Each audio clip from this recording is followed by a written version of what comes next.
नमस्कार and welcome to study with Rama channel. तो आज हम लोग पढ़ने वाले हैं लुफेंट। लुफेंट से किस टाइप का क्वेश्चन बनता है हम लोग उसको देखने वाले हैं। जो इंपॉर्टेंट यहाँ से क्वेश्चन बनता है सिर्फ हम लोग उस पर ही पूरा ध्यान देंगे, है ना। तो देखिए, कह रहे हैं कि भारत का इतिहास उत्तर में हिमालय से लेकर दक्षिण में समुद्र तक फैला यह उपमहाद्वीप भारतवर्ष के नाम से ज्ञात है, जिसे महाकाव्य तथा पुराणों में भारतवर्ष अर्थात भारत का देश तथा यहाँ के निवासियों को भारतीय अर्थात भारत की संतान कहा गया है। कारण कि यूनानियों ने भारत को इंडिया तथा मध्यकालीन मुस्लिम इतिहासकारों ने हिंद अथवा हिंदुस्तान के नाम से संबोधित किया। तो ये लाइन इंपॉर्टेंट है ना। किसने करें कि यूनानियों ने भारत को इंडिया तथा मध्यकालीन मुस्लिम इतिहासकारों ने हिंद अथवा हिंदुस्तान के नाम से संबोधित किया। ठीक, अब देखिए, कह रहे हैं कि भारतीय इतिहास को अध्ययन की सुविधा के लिए 3 भागों में बांटा गया। कौन कौन सा? एक तो आपका प्राचीन भारत है, दूसरा मध्यकालीन भारत और तीसरा आधुनिक भारत। तो अब हम लोग देखेंगे प्राचीन भारत। देखिए, ये है आपका प्राचीन भारत। कह रहे हैं कि प्राचीन भारत के इतिहास के स्रोत, यानी जो प्राचीन भारत है हमारा, उसमें इतिहास का स्रोत कहाँ कहाँ से लिया गया है ना। कैसे हमें पता चलता है प्राचीन भारत के बारे में? तो हमें बता रहे हैं, कह रहे हैं कि प्राचीन भारतीय इतिहास के कुछ के विषय में जानकारी मुख्यतः 4 स्रोतों से प्राप्त होती है। कौन कौन सा? एक तो धर्म ग्रंथ से प्राप्त होती है, दूसरा ऐतिहासिक जो ग्रंथ हैं उनसे, कहना है कि विदेशियों का विवरण, यानी जो विदेशी घूमने आए थे वो भी बहुत कुछ भारत के बारे में लिख कर गए हैं, है ना। और पुरातात्विक जो साक्ष्य मिलता है उसके आधार पर हमें जो प्राचीन भारत है उसके इतिहास के बारे में जानकारी होती है। अब देखिए, अब हम लोग देखेंगे, कह रहे हैं कि धर्म ग्रंथ एवं ऐतिहासिक ग्रंथ से मिलने वाली महत्वपूर्ण जानकारी। कह रहे हैं कि भारत का सर्व प्राचीन धर्म ग्रंथ कौन है? वेद है। ये इंपॉर्टेंट लाइन है ना। भारत का जो सर्व प्राचीन धर्म ग्रंथ है वो क्या है? वेद है। देखिए, कह रहे हैं कि जिसके संकलनकर्ता कौन है? कृष्ण द्वैपायन वेद व्यास, है ना। तो ये इसके वेद के संकलनकर्ता हैं, क्योंकि वेद जो है ना वो किसी एक के द्वारा केवल नहीं लिखा गया, तो इसको संकलन करने का काम जो है महर्षि कृष्ण द्वैपायन वेद व्यास जी के द्वारा किया गया है। फिर उसके बाद कह रहे हैं हमसे कि वेद वसुधैव कुटुंबकम का उपदेश देता है। कहना है कि भारतीय परंपरा वेदों को नित्य तथा औपचारिक मानती है। वेद 4 हैं। तो कभी कभी पूछ लिया जाता है एग्जाम में कि वेद कुल कितने हैं, तो वेद 4 हैं। अब यहाँ से हम लोग देखें कि कौन, देखिए जो आपका ऋग्वेद है ना, ये सबसे प्राचीन वेद है। तो वेद पहले हैं कौन कौन से? एक तो आपका ऋग्वेद है, यजुर्वेद है, सामवेद है और अथर्ववेद है। यानी वेदों की संख्या 4 है। कौन कौन से? ऋग्वेद, यजुर्वेद, सामवेद और अथर्ववेद। करें कि इन 4 वेदों को संहिता कहा जाता है। अब हम लोग देखेंगे ऋग्वेद के बारे में। ये है आपका ऋग्वेद। देखिए, ऋग्वेद से क्वेश्चन आपका बनता है ना। ऋग्वेद इंपॉर्टेंट है काफ़ी। तो कह रहे हैं कि रचनाओं के क्रमबद्ध ज्ञान के संग्रह को ऋग्वेद कहा गया है। यानी ऋग्वेद किसे कहा गया है? रचनाओं के क्रमबद्ध ज्ञान के संग्रह को ऋग्वेद कहा गया है। कह रहे हैं इसमें 10 मंडल और 1028 सूक्ति हैं।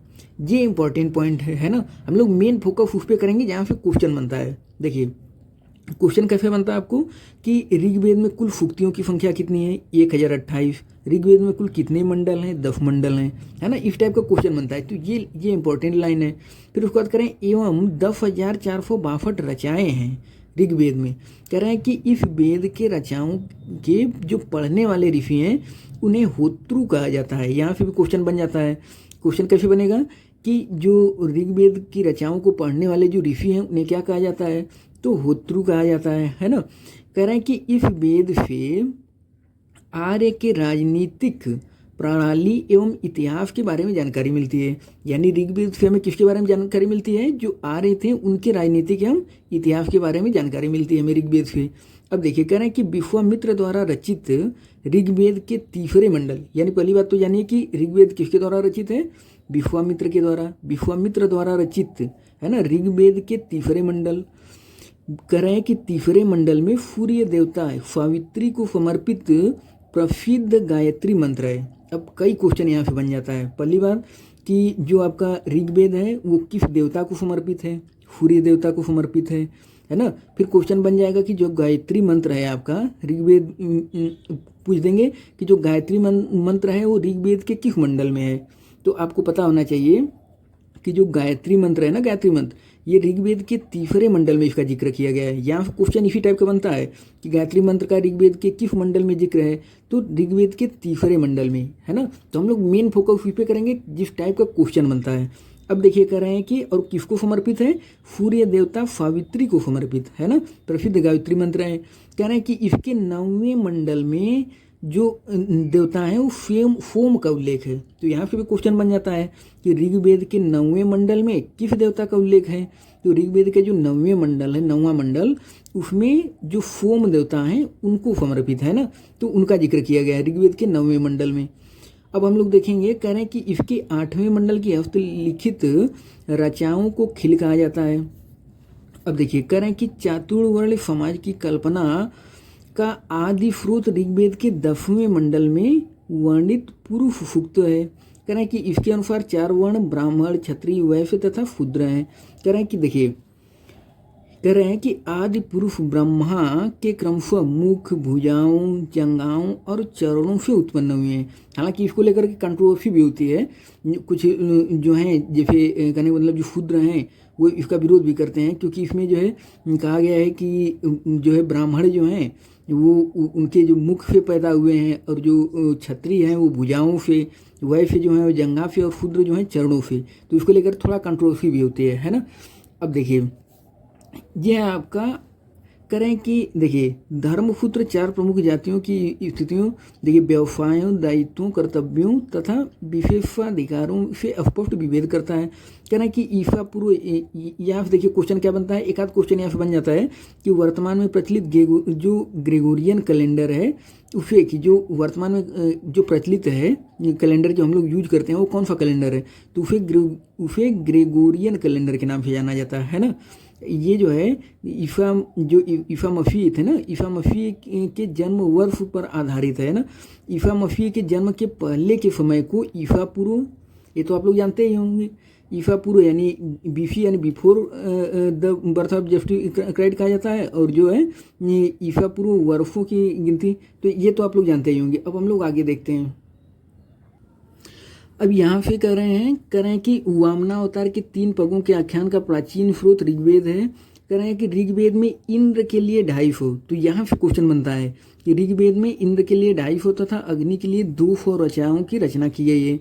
यानी कि ऋग्वेद में जो है इंद्र के लिए 250 और अग्नि के लिए 200 रचनाओं की जो है रचना की गई है। कह रहे हैं कि प्राचीन इतिहास के साधन के रूप में वैदिक साहित्य में ऋग्वेद के बाद शतपथ ब्राह्मण का स्थान है ना। तो कह रहे हैं कि प्राचीन इतिहास के साधन के रूप में वैदिक साहित्य में ऋग्वेद के बाद शतपथ ब्राह्मण का स्थान है। अब देखिए ये आपका यजुर्वेद, यजुर्वेद से किस टाइप का क्वेश्चन बनता है, तो देखिए जो यजुर्वेद है आपका, कह रहे हैं कि स्वस्वर पाठ के लिए मंत्रों तथा बलि के समय अनुपालन के लिए नियमों का संकलन यजुर्वेद कहलाता है। यानी कि इसमें होता क्या था ना, मंत्र, देखिए कह रहे हैं कि स्वस्वर पाठ के लिए मंत्रों तथा बलि के समय, जब बलि दी जाने वाली होती थी तो इसमें मंत्रों का उच्चारण होता था, है ना। तो ये मंत्रों से संबंधित है। मंत्रों तथा बलि के समय अनुपालन के लिए नियमों का संकलन, क्या जो नियम होते थे कि नियम क्या होंगे, तो उसका जो है संकलन किया गया है, वो वही आपका यजुर्वेद है। कह रहे हैं कि इसके जो पाठकर्ता को अध्वर्यु का कहते हैं, है ना। तो देखिए कह रहे हैं कि यजुर्वेद में यज्ञों के नियमों एवं विधि विधानों का संकलन मिलता है। ये इंपॉर्टेंट है, यही क्वेश्चन बनता है आपका कि यजुर्वेद में किसका संकलन है। तो जो आपका यजुर्वेद है, यजुर्वेद में यज्ञों के नियमों एवं विधि विधानों का संकलन मिलता है ना। यह एक ऐसा वेद है जो गद्य एवं पद्य दोनों में है। तो जो आपका यजुर्वेद है ना, ये गद्य में भी है और पद्य में भी है। तो यहाँ से क्वेश्चन बन जाता है आपका कि कौन सा वेद जो है गद्य एवं पद्य दोनों में लिखा गया है। तो आपका ये जो है यजुर्वेद, ये गद्य और पद्य दोनों में है यजुर्वेद। अब देखिए ये आपका सामवेद, सामवेद से किस टाइप का क्वेश्चन बनता है, देखिए कह रहे हैं कि साम का शाब्दिक अर्थ है गान। साम का मतलब क्या होता है, गान। यानी इस वेद में मुख्यतः यज्ञों के अवसर पर गाए जाने वाले रचनाओं यानी मंत्रों का संकलन है ना। कह रहे हैं कि इसके पाठकर्ता को उद्रातृ कहते हैं। कह रहे हैं कि इसे भारतीय संगीत का जनक कहा जाता है। तो यहाँ से क्वेश्चन बन जाता है कि भारतीय संगीत का जनक किस वेद को कहा जाता है। तो जो आपका साम वेद है ना, इसे भारतीय संगीत का जनक कहा जाता है। और ये जो है पूरी तरह से पद्य में है ना। देखिए इस वेद को मुख्यतः यज्ञों के अवसर पर गाए जाने वाली रचनाओं का संकलन है ना, और ये जो है पद्य में है। अब देखिए कह रहे हैं कि यजुर्वेद तथा सामवेद में किसी भी विशिष्ट ऐतिहासिक घटनाओं का वर्णन नहीं मिलता है। अब देखिए क्वेश्चन केवल किस टाइप का बनता है, हम लोग उस पर मेन फोकस करेंगे, है ना। अब ये है आपका अथर्ववेद। तो अथर्ववेद से किस टाइप का क्वेश्चन बनता है, हम लोग इसको देखेंगे। कह रहे हैं कि अथर्वा ऋषि द्वारा रचित इस वेद में कुल 731 मंत्र तथा लगभग इतने पद्य हैं, है ना। मेन चीज़ है कि किसके द्वारा रचित है, ये अथर्वा ऋषि के द्वारा रचित है। कौन, अथर्ववेद। अब देखिए कह रहे हैं कि इसके कुछ मंत्र कह रहे हैं कि ऋग वैदिक मंत्रों से भी प्राचीनतर हैं। कह रहे हैं कि अथर्ववेद कन्याओं के जन्म की निंदा करता है। अब क्वेश्चन आपसे कैसे बनेगा, क्वेश्चन बन जाता है कि कौन सा वेद जो है कन्याओं के जन्म की निंदा करता है। तो आपको पता होना चाहिए कि जो अथर्ववेद है ये कन्याओं के जन्म की निंदा करता है। यहाँ से क्वेश्चन बनता है इसी टाइप का, है ना। अब देखिए और क्या है आपका, कह रहे हैं कि ऐतिहासिक दृष्टि से अथर्ववेद का महत्व इस बात में है कि इसमें सामान्य मनुष्यों के विचारों तथा अंधविश्वासों का विवरण मिलता है। यानी कुल मिलाकर ये जादू टोना से संबंधित है जो अथर्ववेद है ना। यहाँ से देखिए पुराण और संबंधित वंश, ये बहुत ही इंपॉर्टेंट पॉइंट है। यहाँ से क्वेश्चन बन जाता है विष्णु पुराण संबंधित किससे है, मौर्य वंश से। तो आपसे क्वेश्चन कैसे बनेगा, पूछ लिया जाएगा कि जो है विष्णु पुराण किस वंश से संबंधित है, तो मौर्य वंश, है ना। चार तो आपको अलग अलग ऑप्शन दे देंगे। तो आपको पता होना चाहिए कि जो विष्णु पुराण है ये मौर्य वंश से संबंधित है। मत्स्य पुराण जो है ये आंध्र सातवाहन वंश से संबंधित है, आंध्र सातवाहन वंश से। और जो वायु पुराण है ये आपका गुप्त वंश से संबंधित है ना। वायु पुराण किससे संबंधित है, गुप्त वंश से संबंधित है। तो ये बहुत ही इंपॉर्टेंट है ना, इसको आप लोग याद कर लीजिएगा। अब हम लोग देखते हैं, देखिए ये है आपका आगे करें कि जो है पृथ्वी सूक्त अथर्ववेद प्राचीनतम माना जाता है। इसमें मानव जीवन के सभी पक्षों गृह निर्माण ये सब। तो यहाँ पे देखिए जो क्वेश्चन बनता है हम लोग उसको देखते हैं। देखिए कह रहे हैं कि अथर्ववेद जो है ना कुछ मंत्रों में जादू टोने का भी वर्णन मिलता है। यानी कि जो अथर्ववेद है ये आपका इसमें जादू टोना जो है इसका भी जिक्र है। यानी कि आपसे क्वेश्चन कैसे बनेगा कि किस वेद में जादू टोना से संबंधित है, यानी कौन सा वेद जो है जादू टोना संबंधित है, यानी उसका वर्णन मिलता है जादू टोना का। तो वो है आपका अथर्ववेद, है ना। इसको आप लोग याद रखिएगा क्योंकि यहाँ से क्वेश्चन बनता है। अब हम लोग ये देखते हैं, देखिए क्या कर रहे हैं कि कह रहे हैं कि इसमें सभा एवं समिति को प्रजाति की देखिए प्रजापति की 2 पुत्रियां कहा गया है। तो कभी कभी क्वेश्चन बन जाता है कि सभा एवं समिति को प्रजाति की 2 पुत्रियां कहा गया है। यानी कि सबसे प्राचीन वेद ऋग्वेद, ये इंपॉर्टेंट लाइन है ना। देखिए कह रहे हैं कि सबसे प्राचीन वेद कौन सा है, ऋग्वेद। तो क्वेश्चन कब पूछा जाता है कि कौन सा वेद जो है सबसे प्राचीन वेद है, तो ऋग्वेद जो है ये सबसे प्राचीन वेद है। एवं सबसे बाद का वेद कौन सा है, अथर्ववेद। यानी सबसे पहले जो लिखा गया है वो आपका ऋग्वेद है, सबसे बाद में अथर्ववेद। यानी सबसे प्राचीन ऋग्वेद है और सबसे बाद का कौन सा है, अथर्ववेद है। यहाँ से क्वेश्चन बनता है, ये इंपॉर्टेंट लाइन है। अब देखिए कह रहे हैं कि वेदों को भली भांति समझने के लिए 6 वेदांगों की रचना हुई। कह रहे हैं कि यह शिक्षा, ज्योतिष, कल्प, व्याकरण, निरुक्त तथा छंद। कह रहे हैं कि भारतीय ऐतिहासिक कथाओं का सबसे अच्छा क्रमबद्ध विवरण पुराणों में मिलता है। कह रहे हैं कि देखिए इसके रचयिता लोमहर्ष अथवा इनके पुत्र उग्र सर्वा माने जाते हैं। तो यहाँ से क्वेश्चन कभी कभी बन जाता है कि जो आपके पुराण है ना, पुराण के रचयिता कौन है, जो पुराण है। तो देखिए पुराणों के रचयिता जो है ये महर्षि लोमहर्ष अथवा इनके पुत्र उग्र सर्वा को माना जाता है। यानी कि इनकी संख्या 18 है। तो यहाँ से क्वेश्चन आपका बन जाता है कि जो पुराणों की संख्या है वो कुल कितनी है, 18 है ना। जो पुराण है आपके पुराणों की कुल संख्या 18 है। कहना है कि जिनमें से केवल 5 यानी मत्स्य पुराण, वायु पुराण, विष्णु पुराण, ब्राह्मण एवं भागवत में ही राजाओं की वंशावली पाई जाती है ना। तो मेन चीज़ क्या है आपका कि पुराणों की संख्या कितनी है, 18। कभी कभी पूछ लिया जाता है इसको। अब देखिए कह रहे हैं कि पुराणों में मत्स्य पुराण सबसे प्राचीन एवं प्रामाणिक है। तो ये वाला लाइन बहुत ही इंपॉर्टेंट है। क्योंकि यहाँ पे कई बार क्वेश्चन पूछ लिया गया है कि पुराणों में सबसे जो है पुराना पुराण कौन सा है, तो ये आपका मत्स्य पुराण जो है ये सबसे प्राचीन है और प्रामाणिक है, मत्स्य पुराण, है ना। अब देखिए ये है आपका करें कि अधिकतर पुराण सरल संस्कृत श्लोक में लिखे गए हैं। स्त्रियां तथा शूद्र जिन्हें वेद पढ़ने की अनुमति नहीं थी वे भी पुराण सुन सकते थे। पुराणों का पाठ पुजारी मंदिरों में किया करते थे। यहाँ से देखिए कह रहे हैं कि स्त्री की सर्वाधिक गिरी हुई स्थिति मैत्रेयनी संहिता से प्राप्त होती है। तो ये वाला इंपॉर्टेंट है पॉइंट, है ना, पूछ लिया जाएगा आपसे कि स्त्री की सर्वाधिक गिरी हुई स्थिति जो है किस संहिता से प्राप्त होती है, तो मैत्रेयनी संहिता से, है ना। इसको आप लोग याद रख लीजिएगा, ये इंपॉर्टेंट पॉइंट है। कह रहे हैं कि जिसमें जुआ और शराब की भांति स्त्री को पुरुष का तीसरा मुख्य दोष बताया गया है ना। अब देखिए कह रहे हैं आपसे कि शतपथ ब्राह्मण में स्त्री को पुरुष का अर्धांगिनी कहा गया है। तो ये इंपॉर्टेंट पॉइंट है यहाँ से भी कि पूछ लिया जाएगा आपसे कि किस जो है किसमें जो आपकी स्त्री हैं उन्हें पुरुष का अर्धांगिनी कहा गया है, तो शतपथ ब्राह्मण में, है ना।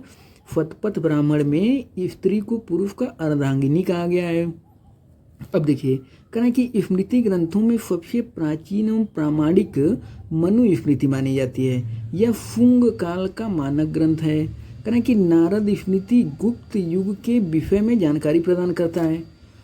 अब देखिए ये आपका ये इम्पोर्टेंट लाइन है। कहना कि जातक में बुद्ध की पूर्व जन्म की कहानी वर्णित है ना। यहाँ से क्वेश्चन खूब पूछा गया है कि बुद्ध के पूर्व जन्म की कहानी किस में वर्णित है, तो जातक में, है ना। जातक में बुद्ध की पूर्व जन्म की कहानी वर्णित है। अब देखिए कह रहे हैं कि हीनयान का प्रमुख ग्रंथ कथा वस्तु है जिसमें महात्मा बुद्ध का जीवन चरित्र अनेक कथानकों के साथ वर्णित है। तो ये आपका हो गया लाइन। यहाँ फिर क्वेश्चन जो बनता है कि बुद्ध के पूर्व जन्म की कहानी किस में वर्णित है, जातक में। अब देखिए ये है आपका कह रहे हैं कि जैन साहित्य को आगम कहा जाता है। जैन धर्म का प्रारंभिक इतिहास कल्पसूत्र से ज्ञात होता है। जो आपका जैन धर्म है उसका प्रारंभिक इतिहास कहाँ से प्राप्त होता है, कल्पसूत्र से प्राप्त होता है, कल्पसूत्र से प्राप्त होता है। यानी जैन धर्म का प्रारंभिक इतिहास कहाँ से प्राप्त होता है, कल्पसूत्र से प्राप्त होता है, ज्ञात होता है। कह रहे हैं कि जैन ग्रंथ भगवती सूत्र महावीर के जीवन से, तो मेन चीज़ जो है ना हम लोग बस उसको देखते जाएंगे। यहाँ से आपका क्वेश्चन बनता है, कह रहे हैं कि कल्हड़ द्वारा रचित पुस्तक राय तरंगिणी है। कल्हड़ द्वारा पुस्तक कौन सी रचित है, राय तरंगिणी, जिसका संबंध कश्मीर के इतिहास से है ना। यहाँ से क्वेश्चन आपका कैसे बनता है कि कल्हड़ द्वारा रचित पुस्तक कौन सी है, राय तरंगिणी, ये किससे संबंधित है, कश्मीर के इतिहास से संबंधित है। फिर उसके बाद आपके क्वेश्चन में जाता है कि अरबों की सिंध विजय का वित्रान जो है वर्णन जो है वो किसमें किया गया है, चचनामा में। अरबों की सिंध विजय का जो विस्तांत है यानी वर्णन है वो चचनामा में किया गया। चचनामा के लेखक कौन है, चचनामा के लेखक हैं अली अहमद। अली अहमद हो गए आपके चचनामा के लेखक। करें अष्टाध्यायी संस्कृत भाषा व्याकरण की प्रथम पुस्तक है। अष्टाध्यायी जो है ये संस्कृत भाषा व्याकरण की प्रथम पुस्तक है कि लेखक, तो आपसे क्वेश्चन पूछ लिया था कि अष्टाध्यायी के लेखक कौन है। अष्टाध्यायी के लेखक कौन है, अष्टाध्यायी के लेखक पाणिनि है ना। करें कि इसे मौर्य के पहले का इतिहास तथा मौर्य युगीन राजनीतिक व्यवस्था की जानकारी प्राप्त होती है अष्टाध्यायी से। तो अष्टाध्यायी मेन चीज़ आपका है कि अष्टाध्यायी के लेखक कौन है ये पूछ लिया जाता है, तो पाणिनि, है ना।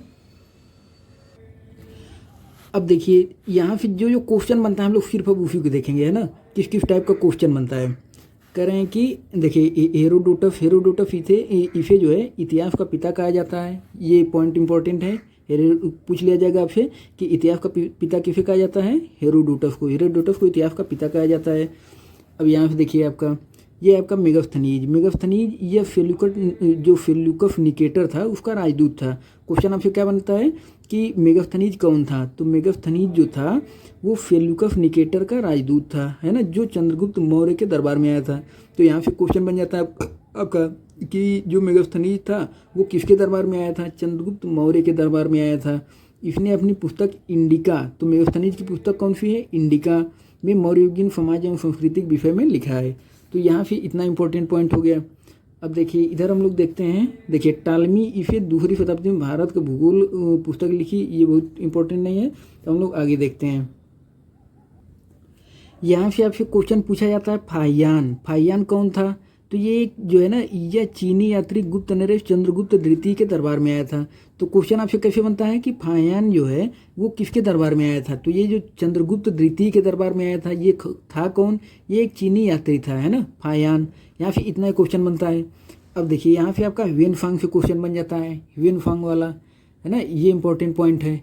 तो देखिए ह्वेनफांग से क्या पूछा जाता है कि ह्वेनफांग जो है ये किसके दरबार में आया था? तो ये हर्षवर्धन के शासन काल में आया था।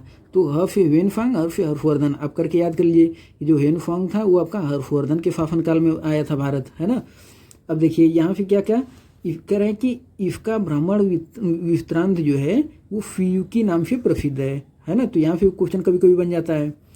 अब देखिए कह रहे हैं कि ह्वेनफांग के अध्ययन के समय नालंदा विश्वविद्यालय के कुलपति आचार्य शीलभद्र थे।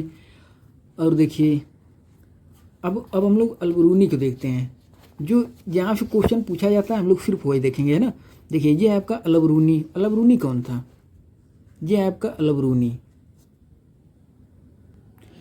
ये है आपका अलबरूनी। अलबरूनी कौन था? ये महमूद गजनवी के साथ में भारत आया था। यानी क्वेश्चन आपसे कैसे बनेगा कि अलबरूनी किसके साथ में भारत आया था? तो ये महमूद गजनवी के साथ में भारत आया था। कह रहे हैं अरबी में लिखी गई उसकी कृति किताबुल हिंद या तहकीक ए हिंद है, यानी भारत की खोज आज भी इतिहासकारों के लिए महत्वपूर्ण स्रोत है। तो इसकी कृति कौन सी है अलबरूनी की? किताबुल हिंद या तहकीक ए हिंद, है ना। बस इतना ही यहाँ से पूछा जाता है, इतना ही इंपॉर्टेंट पॉइंट है। अब हम लोग देखते हैं इब्न बतूता। इब्न बतूता कौन था? इब्न बतूता से आपसे क्वेश्चन पूछ लिया जाता है कि इब्न बतूता जो है वो कौन था? तो देखिए कह रहे हैं कि इसके द्वारा अरबी भाषा में लिखा गया उसका यात्रा वृत्तांत जिसे रेहला कहा गया है। यही इंपॉर्टेंट पॉइंट है कि उसके द्वारा जो लिखा गया यात्रा वृत्तांत है उसको किस नाम से जाना जाता है? रेहला के नाम से जाना जाता है। अब देखिए अब हम लोग इधर देखते हैं मार्को पोलो कौन था? आप लोग बहुत इंपॉर्टेंट नहीं है, जानते रहिए, ये पांड्यदेश की यात्रा है ना। अब हम लोग आगे देखते हैं। अब यहाँ से देखिए क्वेश्चन क्या आपका बनता है, कह रहे हैं कि सर्वप्रथम भारतवर्ष का जिक्र हाथी गुम्फा अभिलेख में है। तो यहाँ से आपसे क्वेश्चन बन जाएगा कि सबसे पहले भारतवर्ष का जिक्र किस अभिलेख में किया गया है? तो हाथी गुम्फा अभिलेख में किया गया है ना। अब देखिए कह रहे हैं आपसे ये इंपॉर्टेंट पॉइंट है, यहाँ से आपसे क्वेश्चन पूछा जाता है, कह रहे हैं कि सर्वप्रथम भारत पर होने वाले हूण आक्रमण की जानकारी किस जो है स्तंभ लेख से प्राप्त होती है? तो देखिए सर्वप्रथम भारत पर होने वाले हूण आक्रमण की जानकारी भीतरी स्तंभ लेख से प्राप्त होती है। कौन से स्तंभ लेख से? भीतरी स्तंभ लेख से प्राप्त होती है। ये बहुत ही इंपॉर्टेंट पॉइंट है क्योंकि यहाँ से कई बार क्वेश्चन पूछा जा चुका है ना। तो इसको आप लोग याद रखिएगा कि सर्वप्रथम भारत पर होने वाले हूण आक्रमण की जानकारी भीतरी स्तंभ लेख से प्राप्त होती है। देखिए कह रहे हैं कि सती प्रथा का पहला लिखित साक्ष्य एरण अभिलेख से प्राप्त होता है।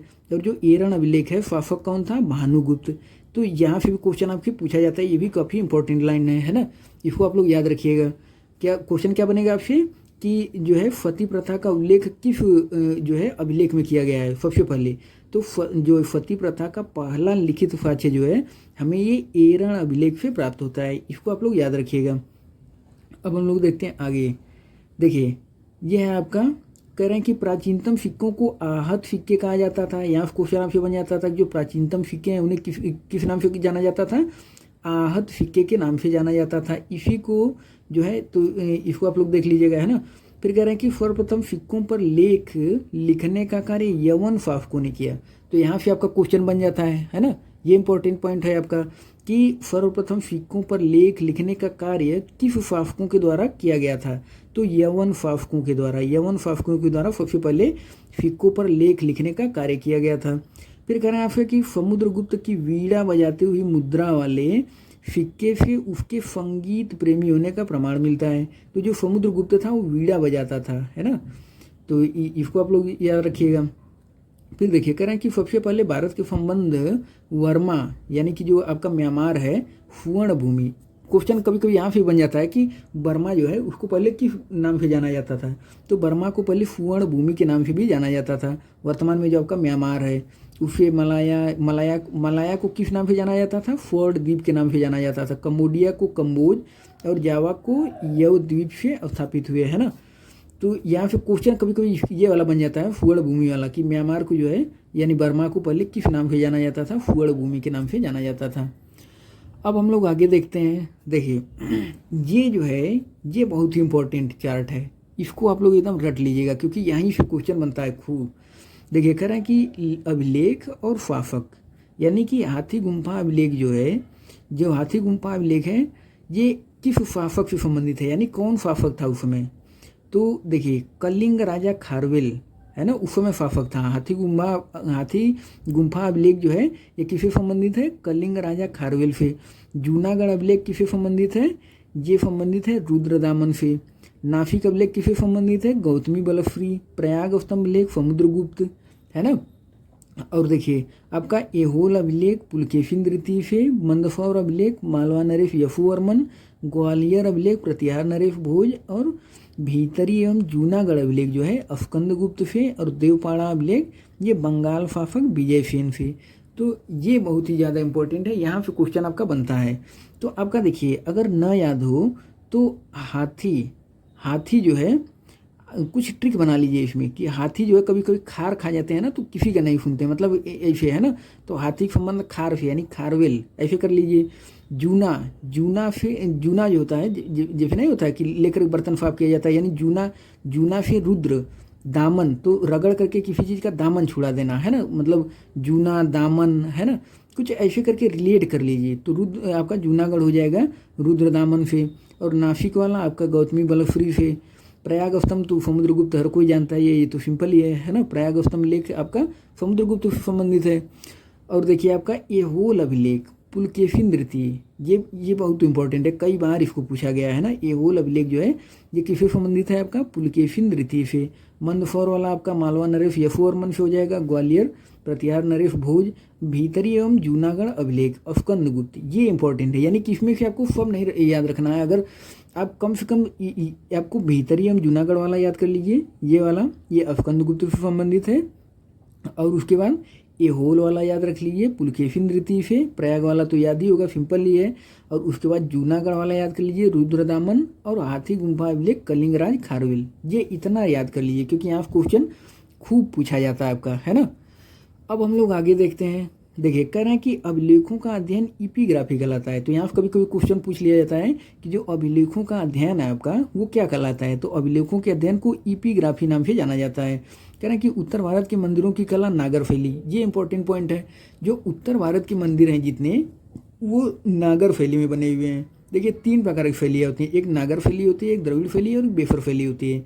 जो बेफर शैली होती है ये नागर और द्रविड़ दोनों का मिक्स होती है, बेफर शैली, है ना।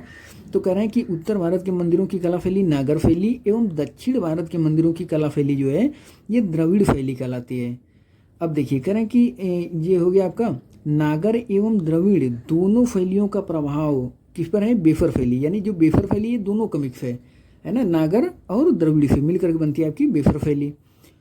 अब देखिए ये आपका पंचायतन, कह रहे हैं कि पंचायतन शब्द मंदिर रचना शैली से संबंधित है, यानी जो मंदिर बनते हैं ना वो उनकी एक शैली है पंचायतन शैली। तो बहुत से मंदिर जो है ये पंचायतन शैली में बनाए जाते हैं। तो ये आपका शैली है, कभी कभी पूछ लिया जाता है पंचायतन क्या है, तो पंचायतन एक मंदिर रचना की शैली है ना। ये आपका हो गया। अब देखिए यहाँ से आपका क्वेश्चन बनता है, ये आपका है कंदरिया महादेव मंदिर। तो आपसे पूछ लिया जाएगा कि जो कंदरिया महादेव मंदिर है वो कहाँ पर है। तो आपका खजुराहो कहाँ पड़ता है, एमपी में, यानी मध्य प्रदेश, है ना। तो ये कंदरिया महादेव मंदिर आपका खजुराहो मध्य प्रदेश में है। आपका है कि देखिए महेश्वर मंदिर ये आपका भुवनेश्वर हो जाएगा। और उसके बाद लक्ष्मण मंदिर खजुराहो हो जाएगा। लिंगराज मंदिर ये वाला इंपॉर्टेंट है ना। तो लिंगराज मंदिर कहाँ पे है, लिंगराज मंदिर आपका भुवनेश्वर में है। भुवनेश्वर कहाँ है, उड़ीसा की राजधानी भुवनेश्वर। तो ये आपका लिंगराज मंदिर भुवनेश्वर में है, उड़ीसा में। दशावतार मंदिर आपका ये बहुत ही इंपॉर्टेंट है ना, क्योंकि दशावतार मंदिर जो है ये देवगढ़ उत्तर प्रदेश में है ना। तो इसलिए ये काफ़ी इंपॉर्टेंट है, इसको आप लोग याद रखिएगा कि दशावतार मंदिर आपका कहाँ है, ये देवगढ़ उत्तर प्रदेश में। ये गुप्त शासक जो है ना तब से उस समय का संबंधित है दशावतार मंदिर, तो इसको आप लोग याद रखिएगा। बाकी गुंडेश्वर मंदिर हो गया आपका महाराष्ट्र। तो इसमें जो 3-4 हैं वो काफ़ी इंपॉर्टेंट है। पर एक तो कंदरिया महादेव मंदिर ये आपका खजुराहो में है मध्य प्रदेश में। आपका उसके बाद आप याद रख लीजिए इसको, लिंगराज मंदिर ये भुवनेश्वर उड़ीसा में हो जाएगा, दशावतार मंदिर देवगढ़, है ना, ये 3 ठो आप लोग याद रख लीजिएगा। अब उसके बाद हम लोग देखते हैं, देखिए प्रागैतिहासिक काल क्या चीज़ होता है। ये है आपका प्रागैतिहासिक काल। कह रहे हैं कि जिस काल में मनुष्य ने घटनाओं का कोई लिखित विवरण उद्धृत नहीं किया उसे प्रागैतिहासिक काल कहते हैं। यानी जो प्रागैतिहासिक काल क्या होता है कि जिस काल में मनुष्य ने घटनाओं का कोई मतलब लिखित साक्ष्य न हो जिसका, है ना, उसे हम प्रागैतिहासिक काल कहते हैं। मानव विकास में उस काल को इतिहास ये आपका हो जाएगा। तो मेन यही है कि प्रागैतिहासिक काल होता क्या चीज़ है, इसको आप लोग जान लीजिएगा। यह है आपका आद्य ऐतिहासिक काल। आद्य ऐतिहासिक काल क्या चीज़ होता है? आद्य ऐतिहासिक काल उस काल को कहते हैं जिस काल में लेखन कला के प्रचलन के बाद उपलब्ध लेख पढ़े नहीं जा सके। यानी जो आद्य ऐतिहासिक काल है वो उसे कहा जाता है कि लेखन कला का ज्ञान तो था, यानी लिखा तो जाता था लेकिन उसे पढ़ा नहीं जा सका, वो आपका आद्य ऐतिहासिक काल है। देखिए ज्ञानी मानव यानी होमो सेपियंस का प्रवेश इस धरती पर आज से लगभग 30 या 40 हज़ार वर्ष पूर्व हुआ। तो कभी यहाँ से अगर, हालांकि जल्दी तो नहीं पूछा जाएगा लेकिन आपको पता होना चाहिए कि जो होमो सेपियंस हैं यानी जो ज्ञानी मानव हैं उनका प्रवेश धरती पर आज से लगभग कितना 30 या 40 हज़ार वर्ष पूर्व हुआ था। तो इसको आप लोग जानते रहिए, है ना। अब देखिए यहाँ से क्या किस टाइप का क्वेश्चन पूछा जा सकता है उसको हम लोग देखते हैं। देखिए ये आपका जगह पूर्व पाषाण युग या पूरा पाषाण काल के मानव की जीविका मुख्य आधार शिकार था। तो कभी आपसे पूछ लिया जाए कि जो पूर्व पाषाण या पूरा पाषाण काल के जो मानव थे उनकी जीविका का मुख्य आधार क्या था? शिकार करना था, यानी शिकार करके वो अपना जीवन जीते थे। खेती का आविष्कार तो हुआ नहीं था, तो देखिए खेती के बारे में तो पता नहीं था। फिर कह रहे हैं कि शिकार पूरा पाषाण काल में आदि मानव के मनोरंजन के भी साधन थे। कह रहे हैं आग का आविष्कार पूरा पाषाण काल में। तो यहाँ से क्वेश्चन आपका बनता है ना। क्वेश्चन क्या बनता है कि जो आग का आविष्कार है वो कब हुआ था? तो आग का आविष्कार कब हुआ? आग का आविष्कार पूरा पाषाण काल में हुआ है, ये पॉइंट इंपॉर्टेंट है। एवं पहिए का आविष्कार नव पाषाण काल में हुआ है। तो जो आग का आविष्कार हुआ है ये पहले हुआ था, यानी पूरा पाषाण काल में हुआ है, और जो पहिए का आविष्कार हुआ है ये बाद में हुआ है नव पाषाण काल में, है ना। तो इसको आप लोग जानते रहिए, ये इंपॉर्टेंट पॉइंट है। कहना कि मनुष्य में अस्थायी निवास की प्रवृत्ति नव पाषाण काल में हुई। यानी कि पहले क्या था कि इधर उधर शिकार करते थे तो इधर उधर घूमते रहते थे, एक जगह अस्थायी निवास नहीं करते थे। लेकिन जो है जो अस्थायी रूप से जब रहना शुरू किए तो वो आपका नव पाषाण काल से। तो मनुष्य में अस्थायी निवास की जो प्रवृत्ति हुई ना वो नव पाषाण काल में हुई, तथा उसने सबसे पहले कुत्ता को पालतू बनाया। तो कभी कभी यहाँ से क्वेश्चन बन जाता है कि मनुष्य ने सबसे पहले किस जानवर को पालतू बनाया था? तो आपका कुत्ता, है ना, कुत्ता को सबसे पहले मनुष्य ने पालतू बनाया था। ये पॉइंट भी जानते रहिए। अब देखिए अब हम लोग आगे देखते हैं। कह रहे हैं कि देखिए मनुष्य ने सर्वप्रथम तांबा धातु का प्रयोग किया। यहाँ से क्वेश्चन बन जाता है कि मनुष्य ने सर्वप्रथम किस धातु का प्रयोग किया था? तांबा धातु का सबसे पहले प्रयोग किया। तथा उसके द्वारा बनाया जाने वाला प्रथम औजार कौन सा था? कुल्हाड़ी था। यानी मनुष्य के द्वारा बनाया जाने वाला पहला जो औजार था वो क्या था? कुल्हाड़ी था, है ना। तब क्या था कि जो है लोहे का आविष्कार नहीं हुआ था, तो इसलिए तांबा धातु का प्रयोग सबसे पहले किया मनुष्य ने, है ना। और बनाया कौन सा औजार था पहले? कुल्हाड़ी को। तो इसको आप लोग याद रखिएगा। अब देखिए कह रहे हैं कि कृषि का आविष्कार नव पाषाण काल में हुआ, है ना। तो यहाँ से ये पॉइंट बहुत इंपॉर्टेंट है, पूछ लिया जाएगा आपसे कि जो कृषि का आविष्कार किस पाषाण काल में हुआ था? तो कृषि का आविष्कार जो है नव पाषाण काल में हुआ था। पाषाण मतलब क्या होता है? पत्थर, है ना। तो कृषि का आविष्कार जो है नव पाषाण काल में हुआ था, इसको आप लोग जानते रहिए। और बाकी देखिए ये सब आपका देखिए करें कि प्रागैतिहासिक अन्न उत्पादक स्थल मेहरगढ़ पश्चिमी बलूचिस्तान में अवस्थित है। कृषि के लिए अपनाई गई सबसे प्राचीन फसल गेहूँ पहली फसल एवं जौ थी। तो यानी कि गेहूँ जो थी, कह रहे हैं कि सबसे प्राचीन फसल गेहूँ यानी पहली फसल एवं जौ थी, कृषि के लिए जो अपनाई गई थी। कह रहे हैं लेकिन मानव द्वारा प्रथम जो प्रयुक्त अनाज था वो चावल था। तो इसको आप लोग एक बार देख लीजिएगा। कह रहे हैं कि कृषि का प्रथम उदाहरण मेहरगढ़ से प्राप्त हुआ है। ये इंपॉर्टेंट पॉइंट है। यहाँ से आपसे पूछ लिया जाता है कि कृषि का प्रथम जो है उदाहरण कहाँ से प्राप्त होता है? मेहरगढ़ से प्राप्त होता है। कुल्डिहवा का संबंध चावल के प्राचीनतम साक्ष्य से है। यहाँ से खूब क्वेश्चन अब बनता है ना। पूछ लिया जाएगा कि कुल्डिहवा जो है इसका संबंध कहाँ से है? तो कुल्डिहवा ये इलाहाबाद के पास में पड़ता है कुल्डिहवा। तो कुल्डिहवा का संबंध चावल के प्राचीनतम साक्ष्य से है ना, कुल्डिहवा। अब देखिए ये आपका हो जाएगा। इधर जो क्वेश्चन बनता है हम लोग उसी को देख रहे हैं केवल, है ना। देखिए कह रहे हैं कि भारत का सबसे प्राचीन नगर मोहनजोदड़ो था। तो यहाँ से आपका क्वेश्चन बनता है कि जो भारत का सबसे प्राचीन नगर कौन सा था, तो भारत का सबसे प्राचीन नगर कौन सा था, मोहनजोदड़ो था। मोहनजोदड़ो भारत का सबसे प्राचीन नगर था, है ना। देखिए सिंधी भाषा में जिसका अर्थ मृतकों का टीला है। अब तो ये मोहनजोदड़ो आपको पाकिस्तान में चला गया है बंटवारा के बाद, लेकिन जब एक में था तो ये मोहनजोदड़ो जो है ये प्राचीनतम यानी भारत का सबसे प्राचीनतम नगर था, मोहनजोदड़ो था, है ना। सिंधी भाषा में जिसका संबंध क्या है, कभी कभी क्वेश्चन पूछ लिया जाता है, इसको पूछा भी गया है कि मोहनजोदड़ो का मतलब क्या है, मृतकों का टीला, है ना। अब हम लोग आगे देखते हैं। देखिए इधर देखिए, कह रहे हैं कि भारत में मनुष्य संबंधी सबसे पहला प्रमाण नर्मदा घाटी में मिला है। तो यहाँ से भी क्वेश्चन पूछ लिया जाता है कि भारत में मनुष्य संबंधी सबसे पहला प्रमाण कहाँ से मिला है, नर्मदा घाटी से मिला है ना। ये इंपॉर्टेंट पॉइंट है। अब उसके बाद हम लोग आगे देखते हैं। देखिए ये है आपका, कह रहे हैं सिंधु सभ्यता। सिंधु सभ्यता के बारे में हम लोग देखेंगे। तो देखिए यहाँ से आपका क्वेश्चन क्या बनता है। देखिए पहली बात कि ये आप लोग देख लीजिएगा, देखना होगा तो ये यहाँ पे जो मेन इंपॉर्टेंट पॉइंट बनता है आपका कि सिंधु सभ्यता की खोज किसके द्वारा की गई थी। तो सिंधु सभ्यता की खोज राय बहादुर दयाराम साहनी ने की थी। ये इंपॉर्टेंट पॉइंट है कि सिंधु सभ्यता की खोज किसके द्वारा की गई थी, सिंधु सभ्यता की खोज राय बहादुर दयाराम साहनी के द्वारा की गई थी। अब यहाँ से आपका क्वेश्चन बनता है, ये इंपॉर्टेंट पॉइंट है कि सिंधु सभ्यता के सर्वाधिक पश्चिमी कह रहे हैं पूरा स्थल दाफ्क।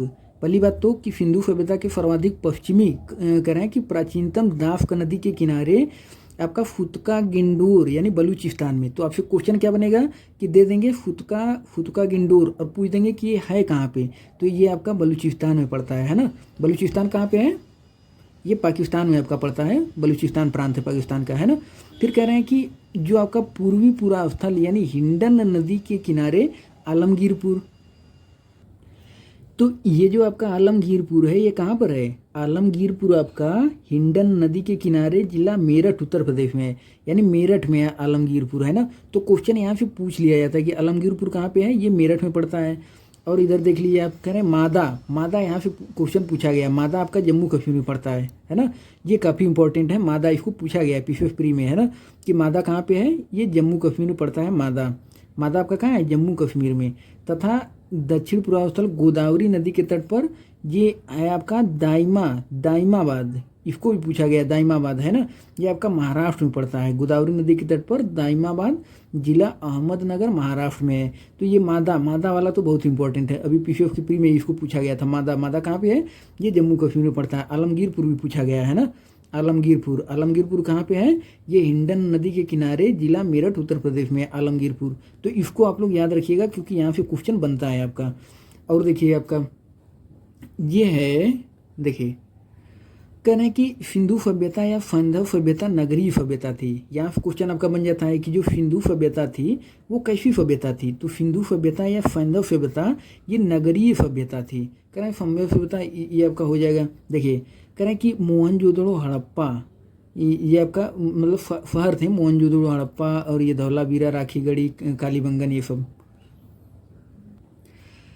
अब यहाँ देखिए कह रहे हैं कि स्वतंत्रता प्राप्ति के बाद यानी आज़ादी के बाद कह रहे हैं हड़प्पा संस्कृति के सर्वाधिक जो साक्ष्य हैं, सर्वाधिक स्थल ये गुजरात में खोजे गए हैं। तो ये आप पॉइंट याद रख लीजिएगा क्योंकि यहाँ क्वेश्चन कोई पूछा जा सकता है। फिर कह रहे हैं कि लोथल एवं फुतकोदता सिंधु सभ्यता का बंदरगाह था। ये इंपॉर्टेंट पॉइंट है क्योंकि पूछ लिया जाता है कि लोथल क्या था या फुतकोदता क्या था। तो आपको पता होना चाहिए कि लोथल और फुतकोदता जो है ये सिंधु सभ्यता का बंदरगाह थे, ये है ना, लोथल और फुतकोदा। कह रहे हैं कि जुते हुए खेत तथा नक्कादारी यानी नक्काशीदारी ईंटों का प्रयोग का साक्ष्य कालीबंगन से प्राप्त होता है। तो ये भी इंपॉर्टेंट पॉइंट है क्योंकि यहाँ से क्वेश्चन कई बार पूछा जा चुका है कि जुते हुए खेत का साक्ष्य कहाँ से प्राप्त होता है, या फिर नक्कादारी जो है नक्काशीदार ईंटों का प्रयोग का साक्ष्य कहाँ से प्राप्त होता है। तो ये आपका कालीबंगन से प्राप्त होता है ना। ये इंपॉर्टेंट पॉइंट है। अब देखिए कह रहे हैं कि मोहनजोदड़ो से प्राप्त स्नानागार संभवतः जो आपका सैंधव सभ्यता थी ना उसकी सबसे बड़ी इमारत थी। यानी कि क्वेश्चन आपसे बन जाता है कि मोहनजोदड़ो से प्राप्त जो है स्नानागार जो है ये क्या था, संभवतः सैंधव सभ्यता की सबसे बड़ी इमारत थी। तो ये इंपॉर्टेंट पॉइंट है। अब देखिए यहाँ से आपका इम्पोर्टेंट पॉइंट ये भी है कि आपका तांबा जो है उस समय कहाँ से प्राप्त होता था, आपका खेतड़ी से, बलूचिस्तान पाकिस्तान पड़ता है ना, और ओमान से ये आपका तांबा प्राप्त होते थे। चांदी जो प्राप्त होता था वो आपका अफगानिस्तान से, ईरान से उस समय प्राप्त होता था, यानी उस समय भी अफगानिस्तान और ईरान से मतलब ये सब व्यापार होता था, यानी प्राप्त किए जाते थे अफगानिस्तान ईरान से, है ना। और तांबा जो है ये आपका खेतड़ी से, बलूचिस्तान से, ओमान से ये सब प्राप्त किए जाते थे। अब देखिए ये आपका करें कि अग्निकुंड, ये वाला पॉइंट आप लोग याद रखिएगा, करें कि अग्निकुंड लोथल एवं कालीबंगन से प्राप्त हुए हैं। तो कभी आपसे पूछ लिया जाए कि अग्निकुंड जो है ये कहाँ से प्राप्त हुए हैं, तो लोथल एवं कालीबंगन से अग्निकुंड प्राप्त हुए हैं। देखिए मोहनजोदड़ो से नर्तकी की एक कहाँ से मूर्ति मिली है, ये इंपॉर्टेंट पॉइंट है क्योंकि यहाँ से क्वेश्चन पूछा गया है कि जो है नर्तकी की कांस्य मूर्ति कहाँ से प्राप्त हुई है। तो आपको पता होना चाहिए कि नर्तकी की कांस्य मूर्ति जो है ना ये मोहनजोदड़ो से प्राप्त हुई है, तो मोहनजोदड़ो से प्राप्त हुई है। अब देखिए करें मनके बनाने के कारखाने लोथल एवं चनूदड़ो में मिले हैं, ये पॉइंट भी इम्पोर्टेंट है, कई बार पूछा जा चुका है कि मनके बनाने के कारखाने जो है ये कहाँ से प्राप्त हुए हैं। तो जो मनके बनाने के कारखाने हैं ये लोथल और चनूदड़ो से प्राप्त हुए हैं, मनके बनाने के कारखाने, है ना।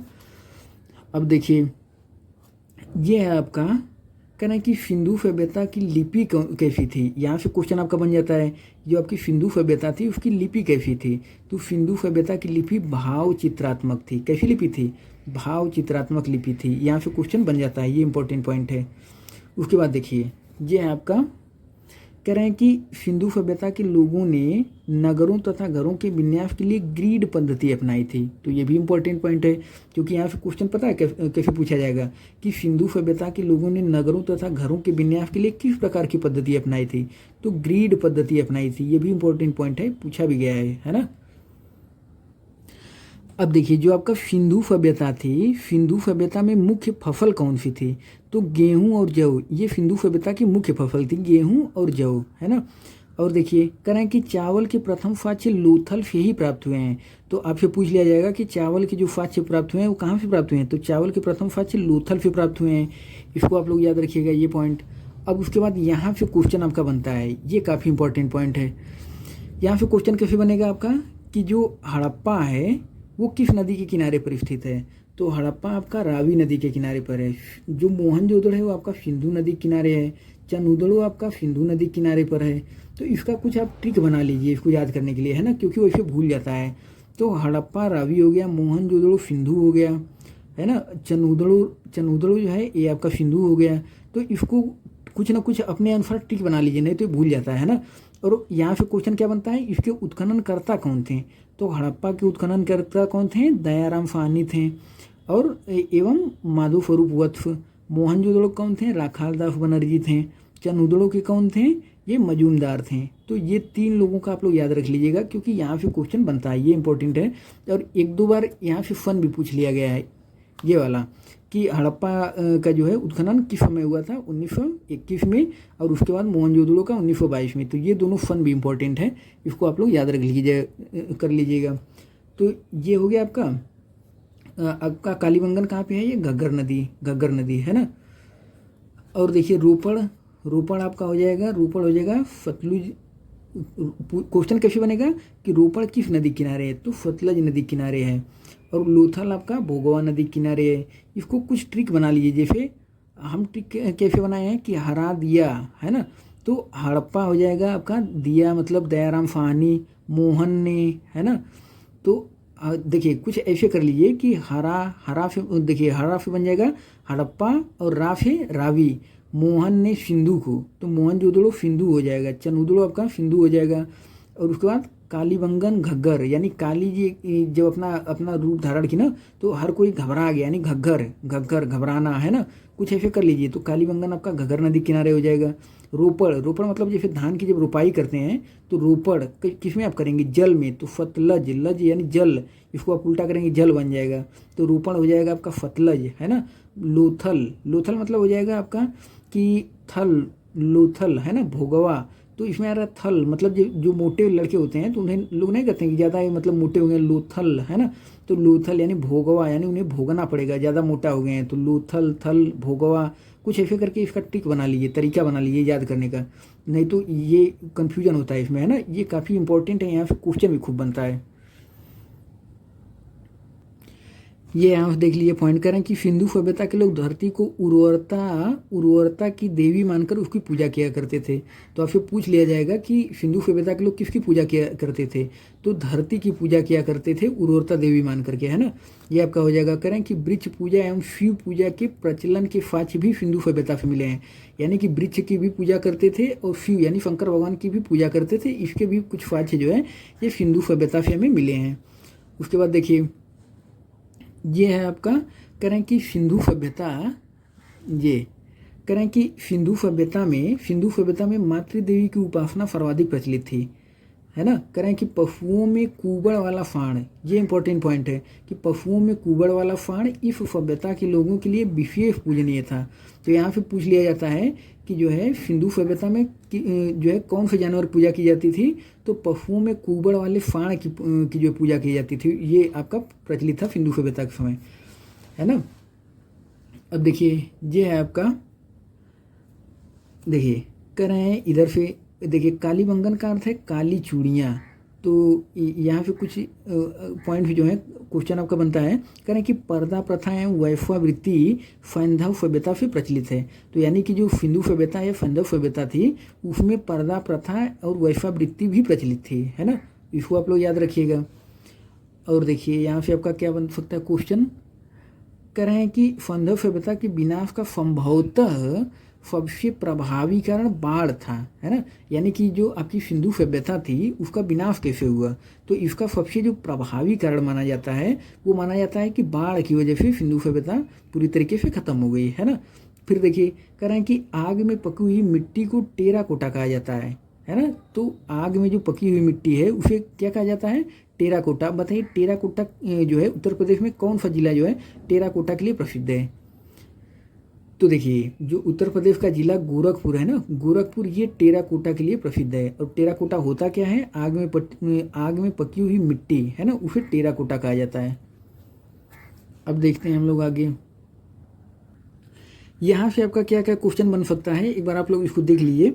करें कि वैदिक काल का विभाजन दो भागों में, एक तो ऋग्वैदिक काल और उत्तर वैदिक काल में किया गया है ना। जो वैदिक काल है आपका इसका दो भाग में बांटा गया, एक तो आपका ऋग्वैदिक काल था और दूसरा उत्तर वैदिक काल, है ना। तो ऋग्वैदिक काल कब से कब तक था, ये आपका 1500 से 1000 ईसा पूर्व, यानी 1500 से 1000 ईसा पूर्व ऋग्वैदिक काल था। और जो उत्तर वैदिक काल था आपका ये था आपका 1000 से 600 ईसा पूर्व, इसको आपका उत्तर वैदिक काल कहा जाता है। यानी 1000 से 600 ईसा पूर्व के काल को उत्तर वैदिक काल कहा जाता है। कारण कि आर्य सर्वप्रथम पंजाब एवं अफगानिस्तान में बसे, ये आपका हो जाएगा। आर्यों का मूल निवास स्थान मध्य एशिया को माना जाता है, यानी कहा जाता है कि जो आर्य आए थे भारत में ये मध्य एशिया का मतलब कहने का कि जो ईरान है ना, ईरान से आए थे, यानी आपका तो आर्यों का मूल निवास स्थान माना जाता है कि मध्य एशिया को माना जाता है। करें आर्यों द्वारा निर्मित सभ्यता वैदिक सभ्यता कहलाई, यानी कि आर्यों द्वारा जो निर्मित सभ्यता थी उसे ये हम वैदिक सभ्यता के नाम से जानते हैं, है ना। अब देखिए कह रहे हैं कि आर्यों की भाषा कैसी थी, देखिए आर्यों द्वारा विकसित सभ्यता ग्रामीण सभ्यता थी। और देखिए करें कि आर्यों की भाषा कैसी थी, संस्कृत थी। तो ये इंपॉर्टेंट पॉइंट है क्योंकि यहाँ से क्वेश्चन पूछा गया है कि आर्यों की भाषा कैसी थी, तो आर्यों की भाषा आपकी संस्कृत थी, है ना। और देखिए आर्यों की प्रशासनिक इकाई ये आपका हो जाएगा। और देखिए जो क्वेश्चन बनेगा जिस टाइप का हम लोग उसी पे ज़्यादा फोकस करेंगे, है ना। तो इसको आप लोग देखते हुए चलिए आगे हम लोग अब देखते हैं। देखिए कह रहे हैं कि ऋग्वेद में किसी तरह के न्यायाधिकरण का उल्लेख नहीं है, ये एक बार आप देखना चाहें देख सकते हैं। बाकी यहाँ से क्वेश्चन आपका बनता है, कह रहे हैं कि दशरथ के युद्ध का उल्लेख ऋग्वेद के 7वें मंडल में है। तो ये इंपॉर्टेंट पॉइंट है क्योंकि यहाँ से क्वेश्चन बन जाता है कि जो दशरथ के युद्ध हुआ था उसका उल्लेख ऋग्वेद के किस मंडल में किया गया है। तो आपको पता होना चाहिए कि दशरथ के युद्ध का उल्लेख जो है ये ऋग्वेद के 7वें मंडल में किया गया है। तो इसको एक बार आप लोग देख लीजिएगा, है ना। अब हम लोग आगे देखते हैं, ये आपका कह रहे हैं कि देखिए उपनिषदों की कुल संख्या कितनी है, 108, यानी जो उपनिषद है ना उनकी कुल संख्या 108 है। महापुराणों की संख्या कुल 18 है और वेदांग की संख्या 6 है। यानी कुल उपनिषद कितने हैं, 108। जो पुराण हैं उनकी संख्या कितनी है, 18, और वेदांग जो हैं उनकी संख्या कितनी है, 6 है। तो इसको आप लोग एक बार देख लीजिएगा। है ना, ये इम्पोर्टेंट है।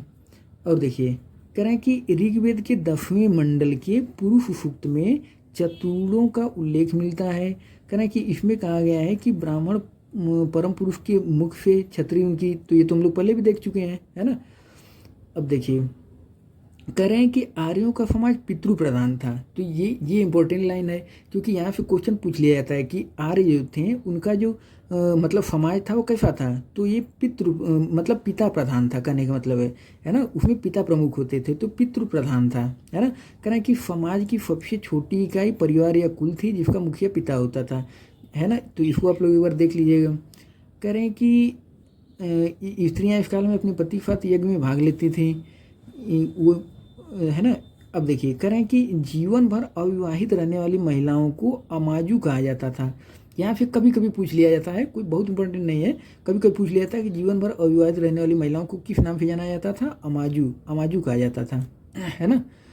अब देखिए ये आपका करें कि आर्यों का मुख्य पेय पदार्थ क्या था, ये पूछ लिया जाता है कि आर्य जो थे उनका मुख्य पेय पदार्थ क्या था। तो आर्यों का मुख्य पेय पदार्थ था फोम रस, फोम रस उनका मुख्य पेय पदार्थ था, यह वनस्पति से बनाया जाता था। तो आर्यों का जो मुख्य पेय पदार्थ था वो क्या था, फोम रस था, ये इंपॉर्टेंट पॉइंट है। अब यहाँ से देखिए, यहाँ से क्वेश्चन आपका खूब पूछा जाता है ना, ये बहुत इंपॉर्टेंट है। करें कि चारवाक जो थे इनके प्रवर्तक कौन थे। यानी देखिए दर्शन, 4 दर्शन है आपके, जैसे चारवाक दर्शन हो गया, योग हो गया, सांख्य हो गया, है ना, न्याय दर्शन हो गया। तो ये जो दर्शन है ना, ये दर्शन से आपका पूछा जाता है कि इनके प्रवर्तक कौन थे। तो ये काफ़ी इंपॉर्टेंट है, यहाँ से क्वेश्चन पूछा जाता है ना। तो जो चारवाक थे, चारवाक कुछ भी नहीं मानते, चारवाक थे कौन, मतलब ये ऐसे थे ना कि वो भगवान को या किसी को नहीं मानते थे, वो मतलब खाने पीने पे पूरा जोर देते थे कि मतलब चाहे जो मर्जी खाओ पियो। एक तरफ से जो आधुनिक समय में जो एक तरफ से नास्तिक टाइप के जो लोग हैं वो आपका चारवाक थे, है ना। तो जो चारवाक दर्शन के प्रवर्तक थे वो चारवाक थे, है ना। यानी कौन था पता नहीं, तो इसलिए चारवाक को ही कहा जाता है कि चारवाक इसके प्रवर्तक थे, है ना, चारवाक दर्शन के। और उसके बाद आपका जो योग दर्शन है इसके प्रवर्तक पतंजलि हैं। आज के समय में जो पतंजलि है ना, पतंजलि, तो पतंजलि वहीं से नाम लिया गया है, पतंजलि, ये योग दर्शन के प्रवर्तक थे पतंजलि, है ना। तो ये तो आप लोग आसानी से याद कर सकते हैं कि रामदेव की वजह से पतंजलि आप लोग यूज करते ही हैं, तो आपका योग दर्शन के जो प्रवर्तक हो जाएंगे आपके पतंजलि। अब देखिए सांख्य दर्शन, ये इंपॉर्टेंट है ना।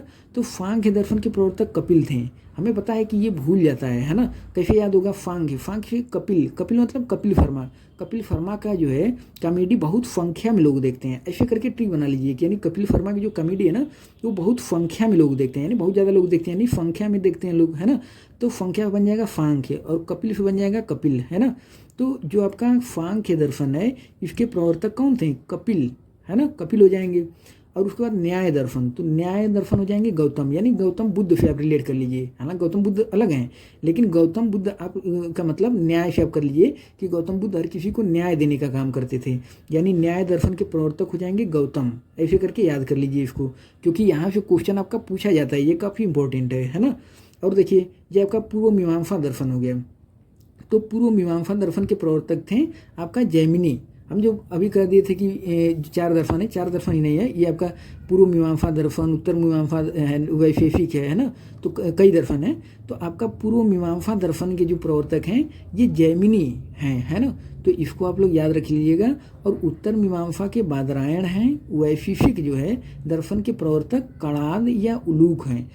ये आप लोग ट्रिक बना के चाहे जैसे भी इसको याद कर लीजिएगा, लेकिन ये बहुत ही इंपॉर्टेंट है, यहाँ से खूब क्वेश्चन पूछा जाता है कि पूर्व मीमांसा दर्शन के प्रवर्तक कौन थे, जैमिनी। उत्तर मीमांसा दर्शन के प्रवर्तक कौन थे, बादरायण, है ना। और वैशेषिक के प्रवर्तक कौन थे, कणाद या उलूक। इसको कैसे भी करके ट्रिक बना करके याद कर लीजिए, क्योंकि यहाँ से क्वेश्चन खूब पूछा जाता है, ये बहुत ही इंपॉर्टेंट ग्राफ है ना। इसको आप लोग याद रख लीजिएगा। उसके बाद हम लोग आगे देखते हैं। देखिए कह रहे हैं कि आर्यों का मुख्य व्यवसाय क्या था, ये पशुपालन एवं कृषि। यानी जो आर्य थे ना वो पशुपालन करते थे, कृषि करते थे, तो ये उनका मुख्य व्यवसाय था आर्यों का।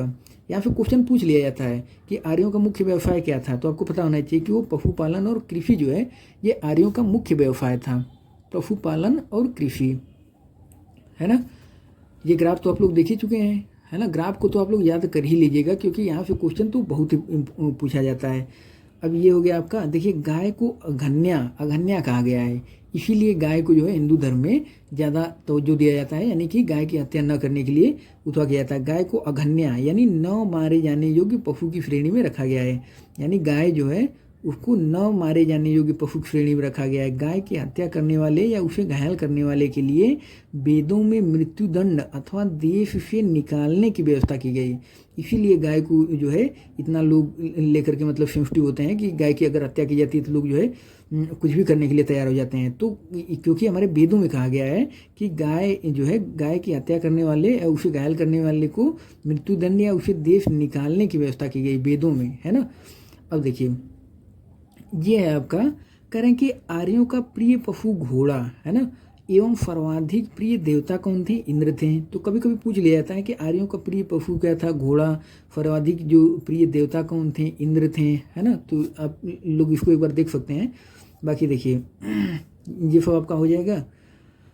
अब आपका क्वेश्चन पूछा जाता है इधर से, देखिए कह रहे हैं मनुष्य एवं देवता के बीच मध्यस्थता की भूमिका निभाने वाले देवता को अग्नि की पूजा की जाती थी, है ना। तो इसको अब देख लीजिए, करें मनुष्य एवं देवता। अब हम लोग आगे देखते हैं, ये आपका ऋग वैदिक कालीन नदियाँ, यहाँ से आपका क्वेश्चन बनता है ना। यहाँ से क्वेश्चन कैसे बनता है, आपका पूछ लिया जाएगा कि जो वितस्ता नदी है इसको पहले किस नाम से जाना जाता था। यानी आज के समय में हम जो झेलम नदी जानते हैं ना, झेलम नदी कहाँ बहती है? आपका जम्मू कश्मीर में, है ना। तो झेलम नदी को पहले वितस्ता के नाम से जाना जाता था। ये इंपॉर्टेंट पॉइंट है, इसको आप लोग याद कर लीजिएगा क्योंकि यहाँ से भी खूब क्वेश्चन पूछा जाता है। ये काफ़ी इंपॉर्टेंट ग्राफ है ना। झेलम नदी को पहले वितस्ता के नाम से जाना जाता था। देखिए ऐसे कुछ ट्रिक इसको बनाना पड़ेगा। लोग नहीं पूछते हैं गांव में कि कैसे बीत रहा है, बीतना मतलब, तो कुछ लोग कहते हैं अरे झेल रहे हैं, तो झेलना बीतना, है ना। तो ऐसे करके रिलेट कर लीजिए कि बीतना यानी झेलना। और देखिए आफकीनी नदी, चिनाब, तो आफकीनी, किनी मतलब किनी, और किनी कौन होते हैं? चीन वाले चीन वाले जो है किनी होते हैं। तो किनी यानी आफकीनी हो जाएगा आपका चिनाब, है ना। ऐसे करके इसको ट्रिक बना लीजिए। और उसके बाद देखिए परुफड़ी, तो परुफड़ी हो जाए आपका रावी नदी, है ना। यानी रावी नदी को पहले परुफड़ी के नाम से जाना जाता था। और एक है आपका फतुद्री, तो फतलज, फफे फतुद्री और फफे फतलज, ऐसे करके याद कर लीजिए इसको। तो फतुद्री आपका फतलज हो जाएगा, यानी कि फतलज नदी को पहले फतुद्री नदी के नाम से जाना जाता था। फिर उसके बाद है आपका विपाफा। तो देखिए विपाफा जो है, ये ब्यास नदी जो है ना, इसको पहले विपाफा नदी के नाम से जाना जाता था। विपाफा यानी पाफा यानी प्यास, ब्यास, है ना। ऐसे करके कुछ याद कर लीजिए ट्रिक बना के। पाफा मतलब प्याफा, या कुछ करके ऐसे रिलेट कर लिए, प्याफा, ब्यास, है ना, प्यास। कुछ ट्रिक तो बनाना पड़ेगा, नहीं तो इसमें कंफ्यूजन होगा, है ना। उसके बाद देखिए एक है आपका फदा नीरा गंडक। तो ये तो आप लोगों को पता भी होगा, गंडक नदी को फदा नीरा नदी के नाम से जाना जाता है, कहा जाता है। तो फदा नीरा आपका गंडक हो जाएगा, है ना। तो इसको आप लोग याद रखिएगा क्योंकि यहाँ से क्वेश्चन पूछा जाता है। कम से कम जितना हाईलाइट हम किए हैं उतना तो याद रखिए ही, क्योंकि यहाँ से क्वेश्चन पूछा गया है, कई बार क्वेश्चन यहाँ से पूछा गया है ना। अब हम लोग देखते हैं आगे, ये है आपका, कहें कि उत्तर वैदिक काल में इंद्र के स्थान पर प्रजापति सर्वाधिक प्रिय देवता हो गए थे। यानी जो उत्तर वैदिक काल था ना, उसमें इंद्र के स्थान पर प्रजापति जो है वो सर्वाधिक प्रिय देवता हो गए थे। अब उसके बाद देखिए ये है आपका ऋग वैदिक कालीन देवता।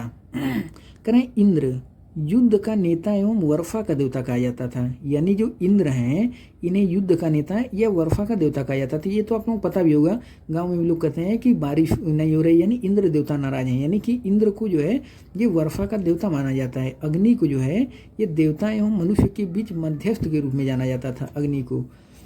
तो ये है आपका फोम को वनस्पति देवता के नाम से जाना जाता था। यानी फोम जो थे ये वनस्पति के देवता थे, वनस्पति देवता।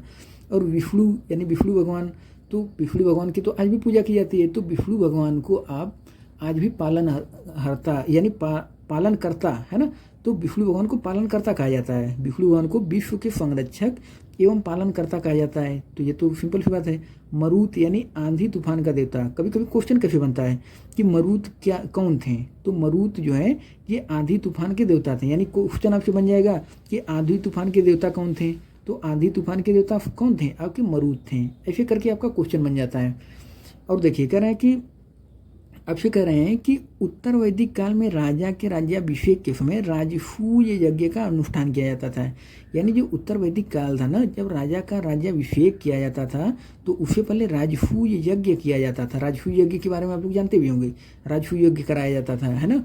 तो ये उत्तर वैदिक काल में राजा जब राज्याभिषेक करते थे तो राजसूय यज्ञ का अनुष्ठान किया जाता था। अब यहाँ से देखिए कुछ पॉइंट अगर इम्पोर्टेंट हैं तो उसको हम लोग देखते हुए चलेंगे, है ना। तो कहना कि सांख्य दर्शन भारत के सभी दर्शनों में सबसे प्राचीन है। अब फिर क्वेश्चन क्या बनेगा कि सांख्य दर्शन यानी कौन सा दर्शन, कहना कि सभी दर्शनों में सबसे प्राचीन है, तो सांख्य दर्शन जो है ये भारत के सभी दर्शनों में सबसे प्राचीन दर्शन है, सांख्य दर्शन, है ना। इसको आप लोग याद रखिएगा, ये वाला पॉइंट इंपॉर्टेंट है। उसके बाद देखिए आपसे क्वेश्चन क्या पूछेंगे कि सत्यमेव जयते ये कहाँ से लिया गया है। सत्यमेव जयते मुंडकोपनिषद से लिया गया है ना। तो इसको आप लोग याद रखिएगा, सत्यमेव जयते कहाँ से लिया गया है, मुंडकोपनिषद से लिया गया है। इसी उपनिषद में यज्ञ की तुलना टूटी नाव से की गई है। तो कभी आपसे पूछ लें कि यज्ञ की तुलना जो है किस उपनिषद में टूटी नाव से की गई है, तो ये आपका कौन सा हो जाएगा, मुंडकोपनिषद, है ना। और देखिए आपका करें लोगों को आर्य बनाने के लिए विश्वामित्र ने गायत्री मंत्र की रचना की। यानी लोगों को आर्य बनाने के लिए विश्वामित्र ने गायत्री मंत्र की रचना की थी। तो ये पॉइंट भी अब देख लीजिएगा। फिर उसके बाद करें कि उत्तर वैदिक काल में कौशाम्बी नगर में प्रथम बार पक्की ईंटों का प्रयोग किया गया। देखिए महाकाव्य दो हैं, कौन, एक तो आपका महाभारत और रामायण। यानी महाकाव्य कुल कितने हैं, दो, कौन कौन से, एक तो आपका महाभारत और दूसरा रामायण। यानी महाकाव्य जो है ये आपका महाकाव्य हो गए दो ठो। देखिए कह रहे हैं कि महाभारत में पुराना नाम, यानी महाभारत का पुराना नाम जय संहिता है। तो यहाँ से क्वेश्चन पूछ लिया जाता है कभी कभी कि महाभारत का पुराना नाम क्या था। महाभारत का पुराना नाम था जय संहिता, है ना। यह विश्व का सबसे बड़ा महाकाव्य है। यानी आपका जो महाभारत है ना, ये विश्व का सबसे बड़ा महाकाव्य है। कहाँ गया, ये है आपका, यह विश्व का सबसे बड़ा महाकाव्य है ना, कौन, महाभारत। अब देखिए कह रहे हैं गोत्र नामक संस्था का जन्म उत्तर वैदिक काल में हुआ। यानी जो गोत्र है ना, पहले गोत्र नहीं हुआ करता था। गोत्र नामक संस्था का जन्म जो है ये उत्तर वैदिक काल में हुआ। आपका वेदांग दर्शन के मौलिक ग्रंथ ब्रह्मसूत्र या वेदांग सूत्र की रचना जो है बदरायण ने की थी। तो ये भी आप देख लीजिएगा एक बार। उसके बाद देखिए ये है आपका, कह रहे हैं कि महाजनपदों का उदय। ये देखिए यहाँ से क्वेश्चन पूछा जाता है, ये काफ़ी इंपॉर्टेंट है, महाजनपद, है ना। कह रहे हैं कि बुद्ध के जन्म के पूर्व यानी 6ठी शताब्दी ईसा पूर्व में जो है भारतवर्ष 16 जनपदों में बटा हुआ था। क्या चीज़, कह रहे हैं कि बुद्ध के जन्म के पूर्व 6ठी शताब्दी ईसा पूर्व में भारतवर्ष जो है ये 16 महाजनपदों में बटा हुआ था। इसकी जानकारी हमें बौद्ध ग्रंथ अंगुत्तर निकाय से मिलती है। तो क्वेश्चन कैसे बनेगा, कर देंगे कि जो 16 महाजनपद हैं, 16 महाजनपद, इसकी जानकारी हमें कहाँ से मिलती है। तो आपको पता होना चाहिए कि इसकी जो जानकारी है ये हमें बौद्ध ग्रंथ अंगुत्तर निकाय से इसकी जानकारी मिलती है कि जो है ये आपका 16 जनपदों में बटा हुआ था। क्वेश्चन ये पूछा गया है, ये अंगुत्तर निकाय वाला ना, ये क्वेश्चन पूछा गया है, ये काफ़ी इंपॉर्टेंट है ना, इसको पूछा गया है। तो इसको आप लोग याद रखिएगा। अब हम लोग देखते हैं कि जो 16 महाजनपद हैं ये कौन कौन से हैं। तो ये हैं आपके 16 महाजनपद। देखिए एक तो आपका अंग था, इसकी राजधानी पूछी जाती है, ये बहुत इंपॉर्टेंट है। अंग जो जनपद था उसकी राजधानी कहाँ थी, चंपा। अंग पर देखिए ऊपर एक बिंदी लगी हुई, अंग, और चंपा पर भी एक बिंदी लगी हुई। तो ऐसे करके इसको याद कर लीजिए क्योंकि और किसी में ऐसा नहीं मिलेगा। तो यानी कि अंग और चंपा, दो अक्षर ये भी है, दो ये भी है, यानी ऊपर बिंदी लगी है। ऐसे करके आप रिलेट कर लिए, अंग की राजधानी कहाँ हो जाएगी, चंपा, है ना। यहाँ से क्वेश्चन बहुत पूछा गया है इसलिए इसको आप लोग एकदम याद कर लीजिए, है ना। और देखिए मगध जो है काफ़ी जो है शक्तिशाली साम्राज्य था मगध। इसकी राजधानी थी गिरिब्रिज राजगिरी। ये पटना जो गया बिहार है ना, ये गया बिहार वाले क्षेत्र को मगध के नाम से जाना जाता था। ये काफ़ी समृद्ध हुआ करता था मगध साम्राज्य, है ना। तो इसकी राजधानी थी गिरिब्रिज या राजगिरी, ये आपका हो जाएगा। और देखिए ये आपका काफ़ी का आपका वाराणसी, ये तो आसानी से याद हो जाएगा। वत्स आपका हो जाएगा कौशाम्बी। इसको पूछा गया है वत्स कौशाम्बी। ये कौशाम्बी इलाहाबाद के पास में जिला है कौशाम्बी, आज इस समय आप लोग जानते भी होंगे कौशाम्बी जिला। तो ये वत्स महाजनपद की कभी राजधानी हुआ करता था कौशाम्बी, है ना। तो इसको आप लोग याद रखिएगा, ये इंपॉर्टेंट पॉइंट है। उसके बाद देखिए वज्जी, वैशाली या विदेह मिथिला, ये आपका जो मुजफ्फरनगर एवं दरभंगा के आसपास का क्षेत्र, ये मुजफ्फरनगर कहाँ पे है, बिहार में पड़ता है, दरभंगा बिहार का जिला है, मुजफ्फरनगर और दरभंगा। तो ये जो है मुजफ्फरनगर और दरभंगा वाले के क्षेत्र के आसपास जो है ना, वैशाली। वैशाली एक जिला है, आज भी बिहार का एक जिला है वैशाली। तो वैशाली या विदेह या मिथिला से रिलेट कर सकते हैं, मिथिला नरेश, तो मिथिला आपका बिहार है ना। तो वज्जी आपका महाजनपद था, इसकी जो राजधानी थी ये आपका वैशाली या वैदेही मिथिला हुआ करती थी, है ना। और कोफल महाजनपद की जो राजधानी थी वो श्रावस्ती थी। वही श्रावस्ती जो आज के समय में शिक्षा में सबसे पीछे है, यानी साक्षरता दर सबसे पीछे है श्रावस्ती की, जहाँ पर गौतम बुद्ध सबसे पहले अपना उपदेश दिए थे श्रावस्ती में, लेकिन आज के समय में शिक्षा में सबसे पीछे, मतलब साक्षरता दर में। तो यही जो है, ये श्रावस्ती जो है ये कभी कोफल महाजनपद की राजधानी हुआ करती थी, है ना, कौन, श्रावस्ती। और देखिए अवंती, तो अवंती जो महाजनपद था इसकी राजधानी थी उज्जैन। उज्जैन आपका मध्य प्रदेश में पड़ता है, उज्जैन। तो उज्जैन तो आप लोग जानते ही होंगे, उज्जैन जहाँ पर आपका कुंभ मेला लगता है ना, क्षिप्रा नदी किनारे। तो ये आपका अवंती जो है महाजनपद की राजधानी हुआ करता था कभी उज्जैन, है ना। और देखिए मल्ल महाजनपद की राजधानी कुफावती थी। ये कुफावती वही देवरिया उत्तर प्रदेश है ना आपका कुफावती। ये मल्ल जो है एक महाजनपद की राजधानी थी, ये कुफावती, है ना। तो इसको आप लोग याद रखिएगा, ये इंपॉर्टेंट काफ़ी है।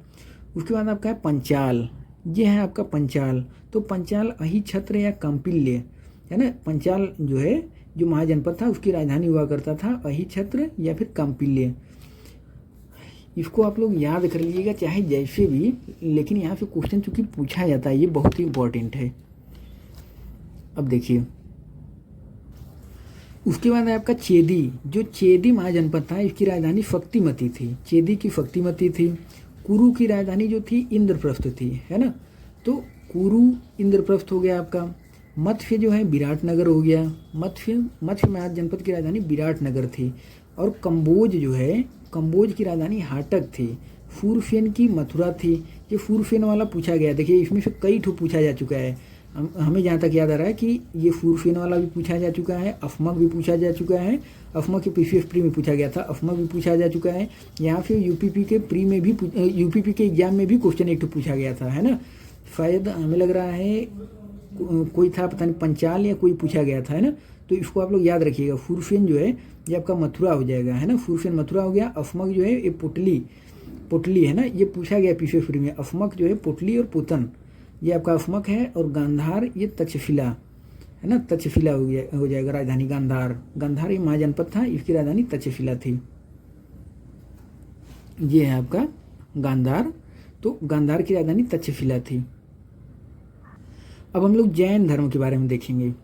ये है आपका जैन धर्म। देखिए जैन धर्म से किस किस टाइप का क्वेश्चन पूछा जाता है आपसे, हम लोग उसको देखेंगे। देखिए जैन धर्म कह कि जैन धर्म के संस्थापक एवं प्रथम तीर्थकर कौन थे, ऋषभदेव थे। तो पहले तो आपसे यही पूछ लिया जाता है कि जो जैन धर्म थे इसके संस्थापक कौन थे, है ना। तो जैन धर्म के संस्थापक या फिर तीर्थकर, प्रथम तीर्थकर ये ऋषभदेव को माना जाता है। जैन धर्म के 23वें जो तीर्थकर थे वे पार्श्वनाथ थे। तो यहाँ से कभी कभी क्वेश्चन पूछ लिया जाता है कि जैन धर्म के 23वें तीर्थकर कौन थे, पार्श्वनाथ, है ना। तो इसको आप लोग याद रखिएगा। फिर उसको बात कर रहे हैं कि देखिए महावीर स्वामी, देखिए कह रहे हैं कि महावीर स्वामी जैन धर्म के 24वें अंतिम तीर्थकर थे, है ना। महावीर स्वामी जो हैं ये जैन धर्म के 24वें तीर्थकर थे, अंतिम, है ना। तो महावीर स्वामी को तो आप लोग जानते ही हैं, इंपॉर्टेंट हैं काफ़ी। महावीर स्वामी का जन्म जो है ये 540 ईसा पूर्व में हुआ था, यानी महावीर स्वामी का जन्म कब हुआ था, 540 ईसा पूर्व में कुंडल ग्राम, कहाँ पे हुआ था, कुंडल ग्राम वैशाली में। वैशाली कहाँ पड़ता है, ये वैशाली बिहार में ही पड़ता है ना। तो कुंडल ग्राम वैशाली में हुआ था इनका जन्म। इनके पिता सिद्धार्थ ज्ञातिग्र कुल के सरदार थे और माता, इनके माता का नाम था त्रिफला, लिच्छवी राजा चेटक की बहन थी, है ना। तो इनकी माता का नाम क्या था, पिता का नाम क्या था, ये इंपॉर्टेंट है जानना। इनके पिताजी का नाम था सिद्धार्थ और इनकी माता का नाम था त्रिफला। इनका जन्म कहाँ पे हुआ था, कुंडल ग्राम वैशाली बिहार में पड़ता है ना। उसके बाद कहना है कि महावीर की पत्नी का नाम यशोदा था, यानी इनकी पत्नी का नाम क्या था, यशोदा, है ना। तो ये आप देख लीजिए। और इनकी जो पुत्री का नाम था अनुजा, यानी प्रियदर्शनी था इनकी पुत्री का नाम। अब देखिए क्वेश्चन क्या क्या बनता है, कह रहा है कि महावीर के बचपन का नाम क्या था, वर्धमान, यानी महावीर स्वामी का नाम बचपन का वर्धमान था, है ना। देखिए कह रहे हैं कि 12 वर्षों की कठिन तपस्या, 12 वर्षों की कठिन तपस्या के बाद महावीर को जिरिम्भिक के समीप ऋजुपालिका नदी के तट पर फाल वृक्ष के नीचे तपस्या करते हुए संपूर्ण ज्ञान का बोध हुआ। तो ये इंपॉर्टेंट पॉइंट है, यहाँ पे क्वेश्चन पूछा जाता है कि जो है महावीर स्वामी को ज्ञान की प्राप्ति कहाँ हुई थी, तो ऋजुपालिका नदी के तट पर। पहला पॉइंट हो गया आपका। दूसरा पॉइंट हो गया कि फाल वृक्ष के नीचे, है ना, पूछ लिया जाएगा आपको, ऑप्शन दे दिया जाता है कि फाल वृक्ष के नीचे, पीपल वृक्ष के नीचे, है ना, अलग अलग। तो आपको पता होना चाहिए कि फाल वृक्ष के नीचे तपस्या करते हुए उन्हें संपूर्ण ज्ञान का बोध हुआ था। और देखिए, और आपसे क्या पूछा जाएगा, देखिए कह रहे हैं कि इसी समय फिर महावीर यानी जिन का मतलब क्या होता है, विजेता। अभी देखिए यूपीपी में यहीं से क्वेश्चन पूछ लिया गया था आपसे कि जिन का मतलब क्या होता है, जिन का मतलब विजेता होता है ना। यहाँ से क्वेश्चन ये पूछा गया था, ये इंपॉर्टेंट पॉइंट है काफ़ी। जिन का मतलब क्या होता है, विजेता। यहाँ से क्वेश्चन अभी इस जो यूपीपी वाला एग्जाम, यूपी वाला जो पेपर हुआ है ना अभी, उसमें यहीं से पूछा गया था, जिन का मतलब विजेता होता है। और अरहत मतलब पूज्य, और इसको आप लोग देख लीजिए। कह रहे हैं कि महावीर ने अपना जो उपदेश प्राकृत यानी अर्धमागधी भाषा में दिया है। यानी कि आपसे क्वेश्चन क्या पूछा जाएगा कि महावीर स्वामी जो थे वे अपना उपदेश किस भाषा में दिए थे, तो महावीर स्वामी अपना जो है उपदेश ये प्राकृत भाषा, प्राकृत यानी अर्धमागधी भाषा में दिए थे, है ना, अपना उपदेश। कह रहे हैं कि महावीर के प्रथम अनुयायी उनके दामाद प्रियदर्शनी के पति जामिल थे। तो कभी कभी ये भी पूछ लिया जाता है कि महावीर स्वामी के जो अनुयायी पहले कौन थे, तो उनका नाम था जामिल, है ना, उनके दामाद थे। और देखिए, और क्वेश्चन आपसे क्या पूछा जाता है, यहाँ से देखिए, यहाँ से आपसे क्वेश्चन पूछा जाता है। कह रहे हैं कि ऋषभदेव, जो ऋषभदेव थे यानी प्रथम तीर्थकर, उनका प्रतीक चिन्ह क्या था, फाड़। यहाँ से क्वेश्चन बनता है ना, तो इसको आप लोग याद रखिएगा कि उनका जो प्रतीक चिन्ह था वो फाड़ था। और जो पार्श्वनाथ थे यानी 23वें तीर्थकर जो थे, उनका जो प्रतीक चिन्ह था वो सर्प था, यानी सांप, है ना।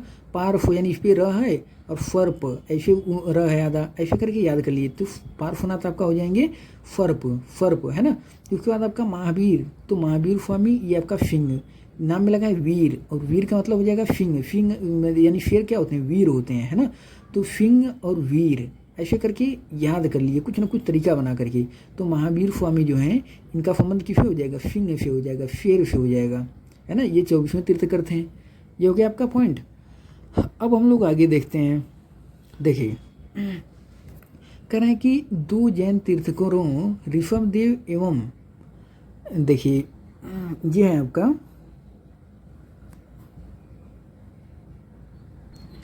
आपसे कह रहे हैं कि 2 जैन तीर्थकरों ऋषभदेव एवं अरिष्टिनी देवी, तो बहुत इंपॉर्टेंट नहीं है कोई, अब आगे देखा जाए, है ना। हम लोग यहाँ से क्वेश्चन आपका बनता है, ये इंपॉर्टेंट पॉइंट है।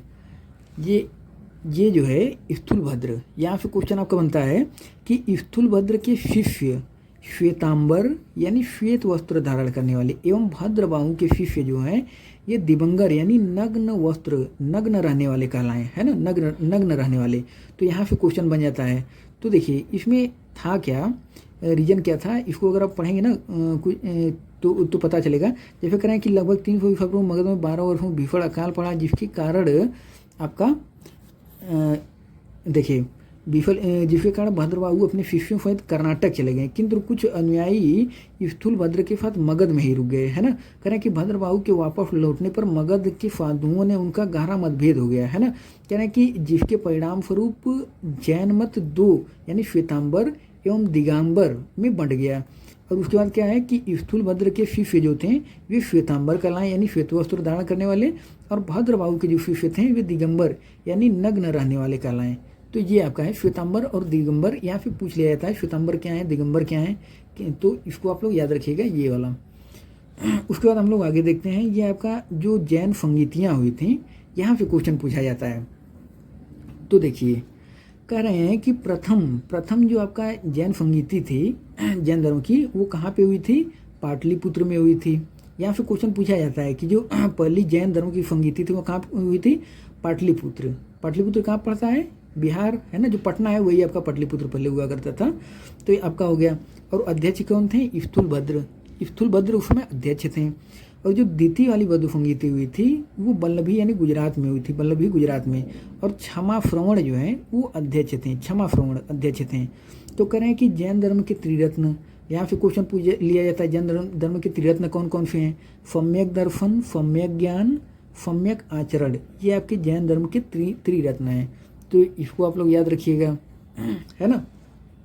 देखिए कह रहे हैं कि जैन धर्म में ईश्वर की मान्यता नहीं है, जैन धर्म में ईश्वर की मान्यता नहीं है। आप इसको याद रखिएगा कि जैन धर्म जो है ये ईश्वर को नहीं मानते हैं। कह रहे हैं जैन धर्म में जो आत्मा की मान्यता है, ईश्वर की मान्यता तो नहीं है, लेकिन जैन धर्म में आत्मा की मान्यता है ना। कह रहे हैं कि महावीर पुनर्जन्म एवं कर्मवाद में विश्वास करते थे, यानी कि पुनर्जन्म में महावीर स्वामी विश्वास करते थे। और देखिए ये आपका हो जाएगा, कहना है कि जैन धर्म ने अपने आध्यात्मिक विचारों को सांख्य दर्शन से ग्रहण किया है। तो कभी कभी क्वेश्चन बन जाता है कि जो जैन धर्म है, जैन धर्म ने अपने आध्यात्मिक विचारों को कहाँ से ग्रहण किया था? सांख्य दर्शन से ग्रहण किया है। तो ये इंपॉर्टेंट पॉइंट है।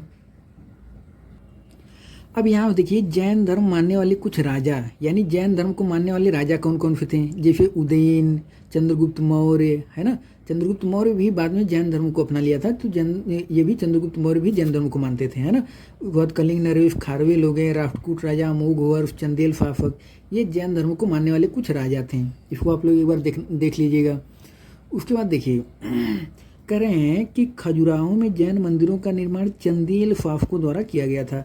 यहाँ से क्वेश्चन आपका बनता है ना, कि खजुराहो में जो जैन मंदिर हैं उनका निर्माण किसके द्वारा किया गया था?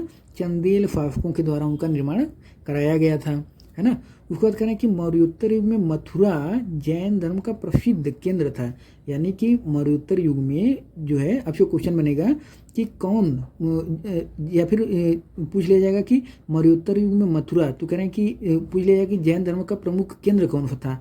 तो मथुरा, अलग अलग ऑप्शन दे देंगे, तो आपका मथुरा जो है ये प्रमुख केंद्र था जैन धर्म मौर्योत्तर युग में, है ना। उसके बाद देखिए कह रहे हैं मथुरा कला का संबंध जैन धर्म से है। उसके बाद देखिए आपसे क्वेश्चन बनेगा कि जैन तीर्थकरों की जीवनी भद्रबाहु द्वारा रचित कल्पसूत्र में है। तो ये इंपॉर्टेंट पॉइंट है ना। यहाँ से क्वेश्चन आपका बन जाता है कि जैन तीर्थकरों की जीवनी भद्रबाहु द्वारा रचित कल्पसूत्र में है। तो इसको आप लोग याद रखिएगा। उसके बाद देखिए कह रहे हैं कि 72 वर्ष की आयु में महावीर की मृत्यु निर्वाण का मतलब होता है कि आपका ये जैन धर्म है एक। तो जैसे करें कि महावीर की मृत्यु निर्वाण यानी इतने ईसा पूर्व में हुई थी, यानी केवल इतना जानिए कि महावीर स्वामी की मृत्यु कब हुई थी? 72 वर्ष की आयु में बिहार के पावापुरी में, है ना। ये इंपॉर्टेंट पॉइंट है। यहाँ पे क्वेश्चन क्या बनेगा कि महावीर स्वामी की मृत्यु कहाँ पे हुई थी? तो आपको ये पता होना चाहिए कि महावीर स्वामी की मृत्यु बिहार राज्य के पावापुरी यानी राजगीर में हुई थी। ये इम्पोर्टेंट है कि इनकी मृत्यु कहाँ पे हुई थी? पावापुरी, जो कि बिहार में पड़ता है ना। अब देखिए अब आ गया आपका बौद्ध धर्म। बौद्ध धर्म से किस किस टाइप के क्वेश्चन बनते हैं हम लोग इसको देखेंगे। तो देखिए ये है आपका बौद्ध धर्म। आपसे कह रहे हैं कि बौद्ध धर्म के संस्थापक गौतम बुद्ध थे, ये तो आप लोग जानते हैं। कह रहे हैं कि इन्हें एशिया का ज्योतिपुंज कहा जाता था, है ना। और देखिए इनका जो जन्म है ये आपका कमल एवं फाण, है ना, प्रतीक चिन्ह है। यानी उनका जन्म हुआ तो मानिए कि कमल खिलेगा, ऐसे करके रिलेट कर लीजिए।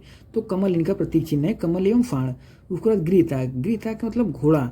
तो घोड़ा जैसे ऐसे करके रिलेट कर लीजिए कि जैसे घोड़ा को छोड़ने के बाद वो घर से अपने मतलब जहाँ रहते हैं छोड़ के चले जाते हैं ना, मतलब भाग जाते हैं। वैसे करके गृहत्याग मतलब छोड़ दिए, मतलब घर अपना भाग गए, है ना, करके कुछ करके अपना रिलेट कर लीजिए कि यानी जो गृहत्याग है उनका, वो घोड़ा उनका प्रतीक चिन्ह बताया गया है कि घोड़ा, है ना। गृहत्याग आपका घोड़ा हो गया। उसके बाद देखिए आपका ज्ञान, तो ज्ञान आपका पीपल हो गया, बोधि वृक्ष, है ना, ये आपका प्रतीक चिन्ह है। उसके बाद निर्वाण, तो निर्वाण आपका पद चिन्ह हो गया, है ना, यानी मृत्यु जो हुई, तो निर्वाण आपका पद चिन्ह हो गया। नहीं, निर्वाण को नहीं है, मृत्यु तो स्तूप हो गया। निर्वाण आपका पद चिन्ह है, निर्वाण का प्रतीक चिन्ह आपका पद चिन्ह है। मृत्यु आपका स्तूप है ना। तो इसको आप लोग याद कर लीजिएगा, यहाँ से क्वेश्चन पूछ लिया जाता है कभी कभी, तो ये थोड़ा एक बार आप लोग देख लीजिएगा इसको। उसके बाद है आपका कि गौतम बुद्ध का जन्म जो है 563 ईसा पूर्व में कपिल वस्तु के लुम्बिनी नामक स्थान पर हुआ था। तो यहाँ से क्वेश्चन क्या बनता है कि गौतम बुद्ध का जन्म कब हुआ था? 563 ईसा पूर्व में, कहाँ पे हुआ था? लुम्बिनी में हुआ था। लुम्बिनी कहाँ पड़ता है? ये नेपाल में पड़ता है लुम्बिनी, है ना। तो कपिलवस्तु के लुम्बिनी नामक स्थान पर इनका जन्म हुआ था गौतम बुद्ध का। अब देखिए कह रहे हैं कि इनके पिता फुद्धोदन फाक्यगढ़ के मुखिया थे। इनके पिता का नाम क्या था? फुद्धोदन था। इनकी माता का नाम क्या था? तो माया देवी। इनकी माता का नाम माया देवी था, है ना। उनकी मृत्यु हो गई थी माया देवी की, 7वें दिन मृत्यु हो गई। इनका जो था पालन पोषण करने का काम उनकी फौतोली माँ प्रजापति गौतमी ने किया था, गौतम बुद्ध का, है ना। अब उसके बाद देखिए करेंगे इनके बचपन का नाम सिद्धार्थ था।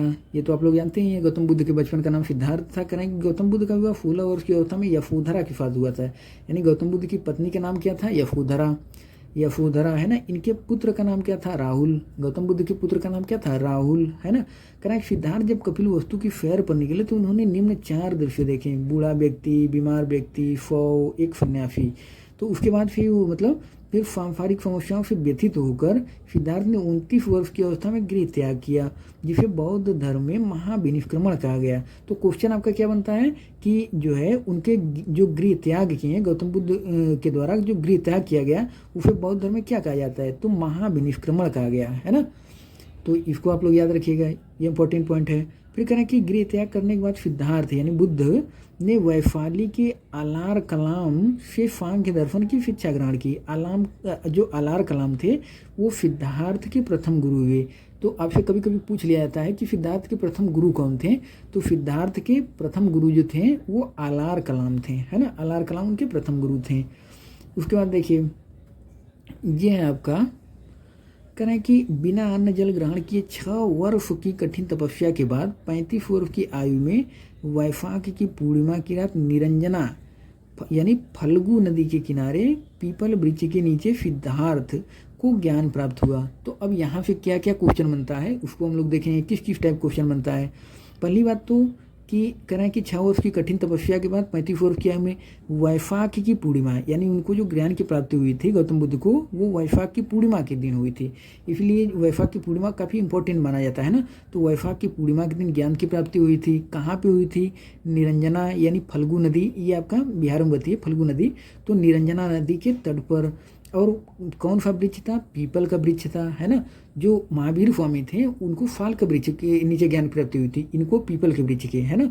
तो गौतम बुद्ध को पीपल के वृक्ष के नीचे ज्ञान की प्राप्ति हुई है ना। अब देखिए ज्ञान प्राप्ति के बाद वो बुद्ध कहलाए, यानी पहले उनका नाम सिद्धार्थ था लेकिन ज्ञान जब उनको प्राप्ति हुई तो उसके बाद फिर बुद्ध का उनको कहा जाने लगा। वो स्थान बोध गया कहलाया, यानी जिस जगह पे उनको ज्ञान की प्राप्ति हुई वो स्थान को फिर बोध गया कहा गया। कहना कि बुद्ध ने अपना प्रथम उपदेश जो है वो सारनाथ, यानी सारनाथ कहाँ पड़ता है आपका? बनारस वाराणसी है ना सारनाथ। तो सारनाथ यानी ऋषिपत्तनम में दिया। यानी कि बुद्ध ने अपना प्रथम उपदेश कहाँ पे दिया था? जो प्रथम उपदेश था सारनाथ यानी ऋषिपत्तनम में दिया था। और श्रावस्ती में सबसे ज़्यादा अपना उपदेश दिए थे, है ना। बुद्ध ने अपने सर्वाधिक उपदेश कौशल की राजधानी श्रावस्ती में, पीछे हम शायद गलत बोल दिए थे कि जो श्रावस्ती में पहला उपदेश, नहीं, सबसे ज़्यादा उपदेश वो श्रावस्ती में दिए थे। उसको अगर मिस्टेक हो गया तो आप लोग करेक्ट कर लीजिएगा। तो देखिए ये आपका हो गया। करें कि ज्ञान प्राप्ति के बाद ये आपका हो गया। करें कि बुद्ध ने अपना प्रथम उपदेश सारनाथ यानी ऋषिपत्तनम में दिया, है ना, जिसे बौद्ध ग्रंथों में धर्म चक्र प्रवर्तक कहा गया। ये इंपॉर्टेंट पॉइंट है कि जो वो अपना प्रथम उपदेश दिए थे ना सारनाथ में, उसे बौद्ध ग्रंथों में धर्म चक्र प्रवर्तन कहा गया, है ना। तो यहाँ से क्वेश्चन पूछा जाता है, ये इंपॉर्टेंट है। फिर कह रहे हैं कि बुद्ध ने अपने जो उपदेश थे वो जनसाधारण की भाषा पाली में दिए थे, है ना। यानी महावीर स्वामी अपना ज़्यादातर उपदेश प्राकृत भाषा में दिए थे, लेकिन ये अपना ज़्यादातर उपदेश पाली भाषा में दिए थे, है ना। गौतम बुद्ध अपना ज़्यादातर उपदेश पाली भाषा में दिए थे। कह रहे हैं कि बुद्ध ने अपने उपदेश कौशल, वैशाली, श्रावस्ती अन्य राज्यों में दिए। बुद्ध ने अपने सर्वाधिक उपदेश यानी सबसे ज़्यादा उपदेश जो है ये कौशल देश की राजधानी श्रावस्ती में दिए। तो ये इंपॉर्टेंट पॉइंट है कि बुद्ध अपना सबसे ज़्यादा उपदेश कहाँ पे दिए थे? तो ये जो है श्रावस्ती। और श्रावस्ती कहाँ? कौशल देश की राजधानी, यानी कौशल जो महाजनपद था उसकी राजधानी थी श्रावस्ती, है ना। तो यहीं पे वो सबसे ज़्यादा उपदेश दिए थे। ये वही श्रावस्ती है जहाँ पे आज के समय में साक्षरता दर सबसे कम है। गौतम बुद्ध सबसे ज़्यादा उपदेश यहीं पे दिए थे, है ना। अब देखिए करें कि इनके प्रमुख अनुयायी शासक कौन कौन थे? जैसे बिम्बिसार, उदयन, है ना, ये उनके अनुयायी थे, है ना। उसके बाद कह रहे हैं कि बुद्ध की मृत्यु 80 वर्ष की अवस्था में 483 ईसा पूर्व में कुशीनारा यानी कुशीनगर आज की फॉर्म में जो है वहीं कुशीनगर उसे कुशीनारा कहा जाता था, यानी देवरिया उत्तर प्रदेश में चुंद द्वारा अर्पित भोजन करने के बाद हो गई। तो ये देखिए ये आपका इम्पोर्टेंट पॉइंट है, यहाँ से क्वेश्चन बन जाएगा। पहली बात क्या कि उनकी जो मृत्यु हुई थी वो 483 ईसा पूर्व में हुई थी। कहाँ पे हुई थी? कुशीनगर में, है ना। ये आपका हो जाएगा उत्तर प्रदेश में पड़ता है। और चुंद द्वारा अर्पित भोजन करने के बाद हो गई, जिसे बौद्ध धर्म में महापरिनिर्वाण कहा गया है। तो ये इम्पोर्टेंट पॉइंट है कि उनकी जो है मृत्यु जो हुई तो उसको महापरिनिर्वाण कहा गया है ना, महापरिनिर्वाण। तो इसको आप लोग याद रखिएगा। अब देखिए ये है आपका, देखिए कह रहे हैं कि बौद्ध धर्म के बारे में हमें विशद ज्ञान त्रिपिटक यानी विनय पिटक, सूत्र पिटक और अभिधम्ब पिटक से प्राप्त होता है। तो यहाँ से क्वेश्चन आपका बन जाता है कि जो आपका बौद्ध ग्रंथ धर्म है ना, तो उसके बारे में जो जानकारी हमें ज़्यादातर मिलती है बौद्ध धर्म के बारे में वो ज़्यादातर त्रिपिटक से मिलती है। यानी त्रिपिटक का मतलब होता है विनय पिटक, सूत्र पिटक और अभिधम्ब पिटक से प्राप्त होता है। तीनों पिटकों की भाषा पाली है ना। अब देखिए कह रहे हैं कि बौद्ध धर्म मूलतः अनिश्वरवादी है, यानी बौद्ध धर्म में लोग ईश्वर को नहीं मानते हैं। ये बौद्ध धर्म जो है ये अनिश्वरवादी है, इसमें आत्मा की परिकल्पना भी नहीं है। यानी बौद्ध धर्म, यानी इससे पहले हम लोग पढ़े हैं जो जैन धर्म, उसमें तो आत्मा की परिकल्पना थी, लेकिन जो आपका बौद्ध धर्म है ना इसमें आत्मा की भी परिकल्पना नहीं है।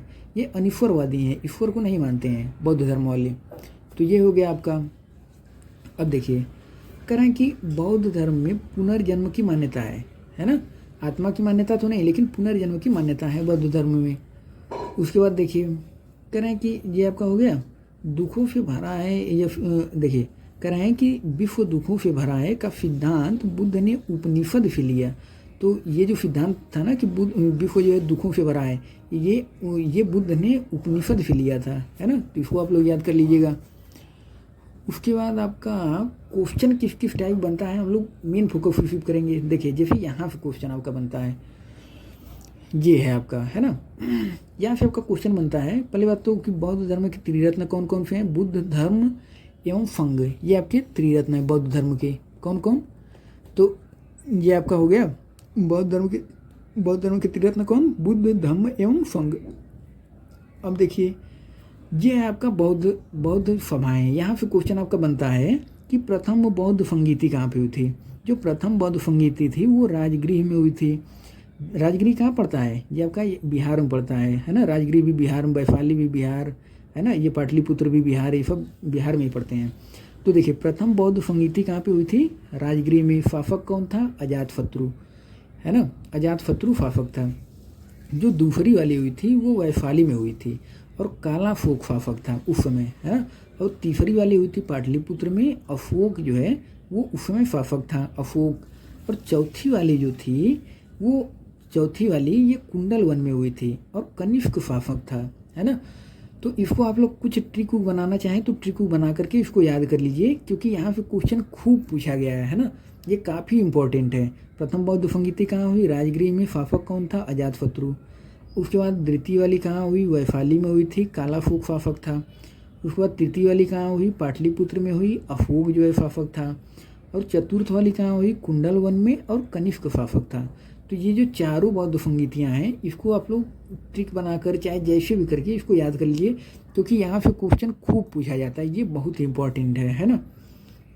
अब देखिए करें कि चतुर्थ बौद्ध संगीति के बाद बौद्ध धर्म दो भागों में हीनयान एवं महायान में विभाजित हो गया। ये भी क्वेश्चन पूछा जा चुका है। अच्छा ये कुंडलवन कहाँ पड़ता है? ये जम्मू कश्मीर में पड़ता है कुंडलवन, है ना। तो आपका देखिए करें कि चतुर्थ बौद्ध संगीति के बाद बौद्ध धर्म दो भागों में बटा। यहाँ से भी क्वेश्चन पूछा जा चुका है कि जो बौद्ध धर्म था वो कौन सी बौद्ध संगीति के बाद दो भागों में बट गया था? तो चतुर्थ बौद्ध संगीति के बाद वो दो भागों में बटा था, हीनयान एवं महायान। ये पूछा गया क्वेश्चन है ना। तो इसलिए इसको आप लोग याद रखिएगा कि चतुर्थ बौद्ध संगीति के बाद दो भागों में बट गया था, हीनयान एवं महायान। करें कि बौद्ध धर्म के महायान संप्रदाय का आदर्श बोधिसत्व है। तो ये भी पॉइंट पूछ लिया जाता है कि जो बोधिसत्व है ना ये आदर्श किसका है? तो ये महायान संप्रदाय का आदर्श बोधिसत्व है ना। इसको एक बार आप लोग देख लीजिएगा। अब उसके बाद है आपका करें हीनयान का आदर्श क्या है, अर्हत पद को प्राप्त करना। तो ये हीनयान का हो गया। ये बोधिसत्व वाला ज़्यादा इंपॉर्टेंट है ना, इसको आप लोग महायान संप्रदाय, ये बोधिसत्व, इसको आप लोग याद रखिएगा। उसके बाद कहना है कि बौद्धों का सबसे पवित्र त्यौहार बैसाख पूर्णिमा, क्यों, क्योंकि बैसाख पूर्णिमा के दिन ही उनको ज्ञान की प्राप्ति हुई थी, इसलिए बौद्धों का सबसे पवित्र त्यौहार है बैसाख पूर्णिमा, है ना। तो इसको आप लोग याद रखिएगा। ये है आपका, अभी इसको हम लोग देखेंगे, इसमें जो इम्पोर्टेंट पॉइंट है उसको, है ना। यहाँ से क्वेश्चन किस टाइप का बनता है, कह रहे हैं कि अनीश्वरवाद के संबंध में बौद्ध धर्म एवं जैन धर्म में समानता है, यानी कि दोनों ही ईश्वर को नहीं मानते हैं, बौद्ध धर्म भी और जैन धर्म भी ईश्वर को नहीं मानते हैं। लेकिन जो जैन धर्म है, जैन धर्म में जो है आपका आत्मा की मान्यता है ना। लेकिन बौद्ध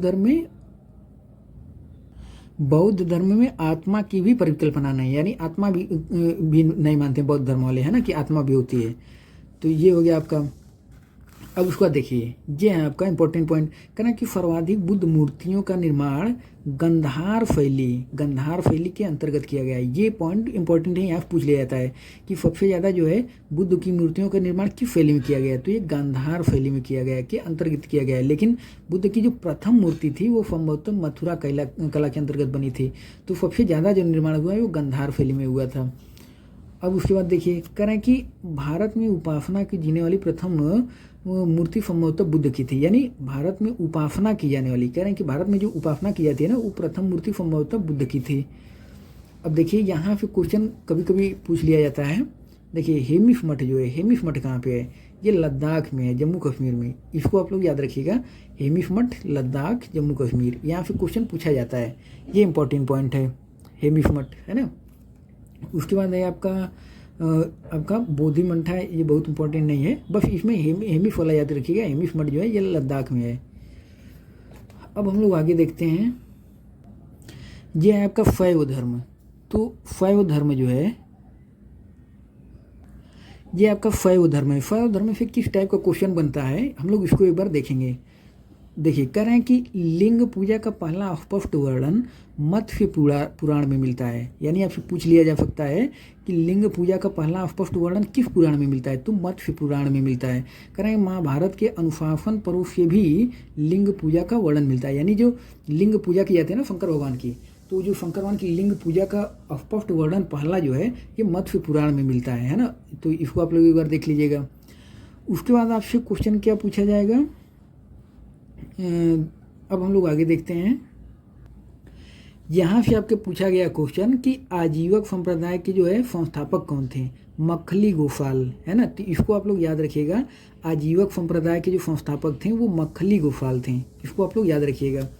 बाकी अगर ये याद हो जाए तो ठीक है, नहीं तो कम से कम इसको तो याद रखिएगा, ये आजीवक संप्रदाय मक्खली गोपाल, है ना।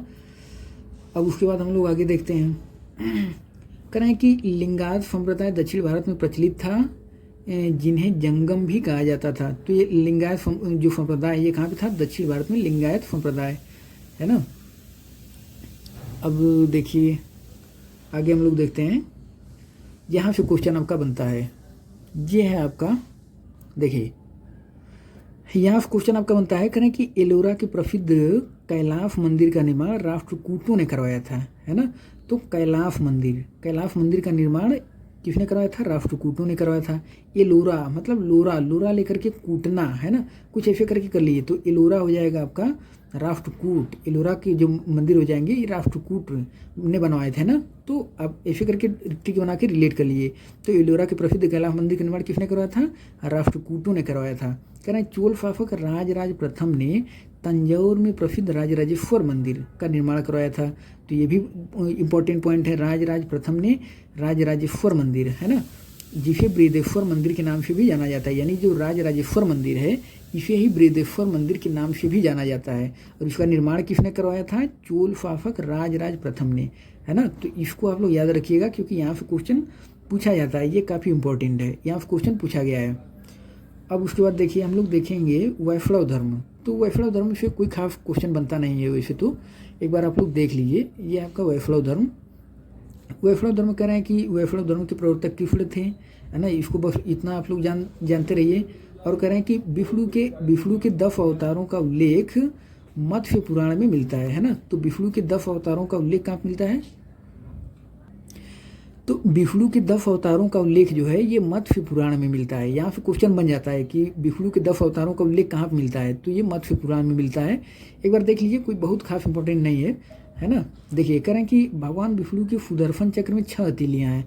तो एक बार बस जानते रहिए, जल्दी क्वेश्चन यहाँ से नहीं बनेगा। भगवान विष्णु के सुदर्शन चक्र में कितनी तीलियाँ हैं? 6 तीलियाँ हैं, है ना। तो इसको बस एक बार जानते रहिए। अब उसके बाद यहाँ से क्या पूछा जा सकता है, ये यहाँ से जो ये ग्राफ दिया है ना बना के जहाँ ये बहुत इंपॉर्टेंट है। यहाँ से क्वेश्चन खूब बनता है। देखिए यहाँ से क्वेश्चन आपका बनेगा कि वैष्णव संप्रदाय जो है उसके आपके जो मतलब उनका जो वैष्णव संप्रदाय था उनका मत क्या था, उनको मतलब देने वाले कौन थे, आचार्य कौन थे।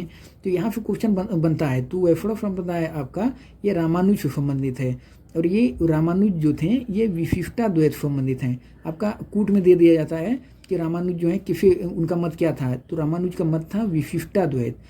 और आनंद तीर्थ का जो है द्वैत, फिर वल्लभाचार्य का शुद्धाद्वैत, है ना, निम्बार्क का द्वैताद्वैत। तो इनका जो मत है ये पूछ लिया जाता है कूट में दे करके। तो ये आचार्य हैं, उनके ये मत हैं, है ना। इसको आप लोग देख लीजिए। आपका यहाँ से क्वेश्चन बनता है, ये काफ़ी इंपॉर्टेंट है। एक बार इसको आप लोग देख लीजिए यहाँ से, है ना। और बाकी कुछ है आपका ये आपका है कि बरकरी नामदेव हो गए, श्री वैष्णव आपका रामानुज हो गए।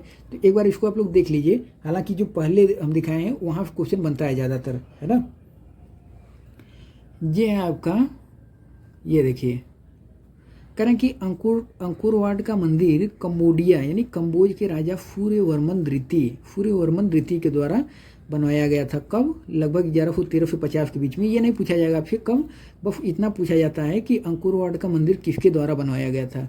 तो यहाँ पे बस यही इंपॉर्टेंट पॉइंट है कि अंकुरवाड का मंदिर जो है ये है कहाँ पे? कंबोडिया में है। कंबोडिया एक देश है, कंबोडिया, है ना, कंबोडिया में है। किसके द्वारा बनवाया गया था? ये राजा सूर्यवर्मन द्वितीय के द्वारा बनाया गया था, है ना। इस मंदिर में लगभग 10.5 फीट ऊंची भगवान विष्णु की मूर्ति है। तो आपसे पूछ लिया जाएगा कि अंकुरवाड का मंदिर जो है ये किस भगवान संबंधित है, तो विष्णु भगवान संबंधित है अंकुरवाड का मंदिर, है ना। है कहाँ पे? ये कंबोडिया में जो है अंकुरवाड का मंदिर, ये सबसे बड़ा मंदिरों में इसकी गिनती होती है ना, अंकुरवाड का मंदिर कंबोडिया का। बाकी ये है आपका इस्लाम धर्म से देख लीजिए क्या क्या इंपॉर्टेंट पॉइंट है ना। करें कि इस्लाम धर्म के संस्थापक हजरत मोहम्मद साहब थे। ये पहले इंपॉर्टेंट पॉइंट है, इसको आप लोग याद रख लिए कि इस्लाम धर्म के संस्थापक कौन थे? हजरत मोहम्मद साहब थे। हजरत मोहम्मद साहब का जन्म जो है 570 ईस्वी में मक्का में हुआ था। यानी कि जो हजरत मोहम्मद साहब थे इनका जन्म बहुत पहले नहीं हुआ है, 570 ईस्वी में ही हुआ था। कहाँ पे? मक्का कहाँ पड़ता है? सऊदी अरब में, है ना। तो मक्का में उनका जन्म हुआ था। मक्का से फिर मदीना चले गए थे, मक्का में उनका फिर विरोध हुआ था, तो है ना।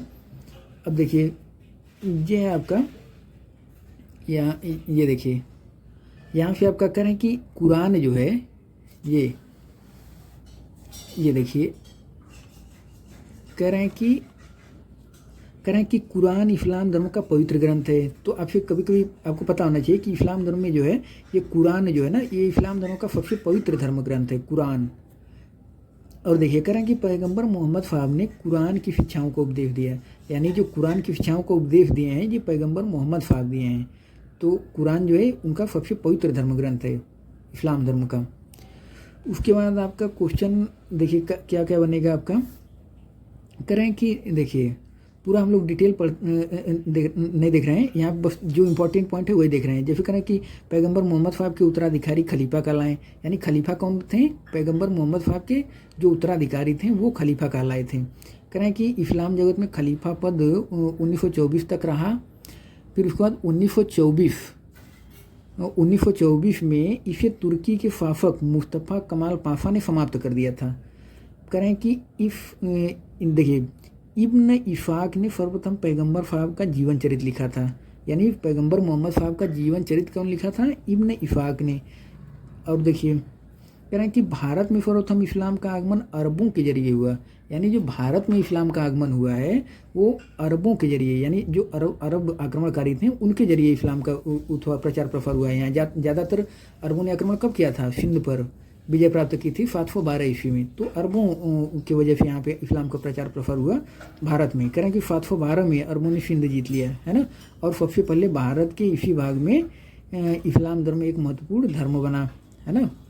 तो मोहम्मद गजनवी थे, नहीं मोहम्मद बिन कासिम था जो 712 में आक्रमण हुआ था, तो मोहम्मद बिन कासिम था, गजनवी तो बाद में आया था 1000 के आसपास में, है ना। तो ये मोहम्मद बिन कासिम था। और देखिए ये है आपका ईसाई धर्म। तो ईसाई धर्म से क्या क्या क्वेश्चन बनता है आपका, ईसाई धर्म से आपका केवल इतना ही पूछ लिया जाएगा कि ईसाई धर्म के प्रवर्तक कौन थे, ईसा मसीह थे। ईसाई धर्म का जो पवित्र जो ग्रंथ है कौन सा है, बाइबिल है ना। ईसाई धर्म का पवित्र ग्रंथ बाइबिल है। और देखिए आपका क्रिसमस के रूप में मनाया जाता है, तो आप लोग जानते ही हैं। यहाँ से और आपका क्वेश्चन क्या बनेगा कि ईसा मसीह के प्रथम 2 शिष्य कौन कौन थे, एंड्रू पीटर, ये भी नहीं जल्दी पूछा जाएगा, आप बस केवल जानते रहिए, ठीक है। ईसा मसीह को सूली पर रोमन गवर्नर पोंटियस ने चढ़ाया था, यानी ईसा मसीह को सूली कौन चढ़ाया था, वो रोमन गवर्नर था पोंटियस ने उनको सूली पर चढ़ाया था ईसा मसीह को।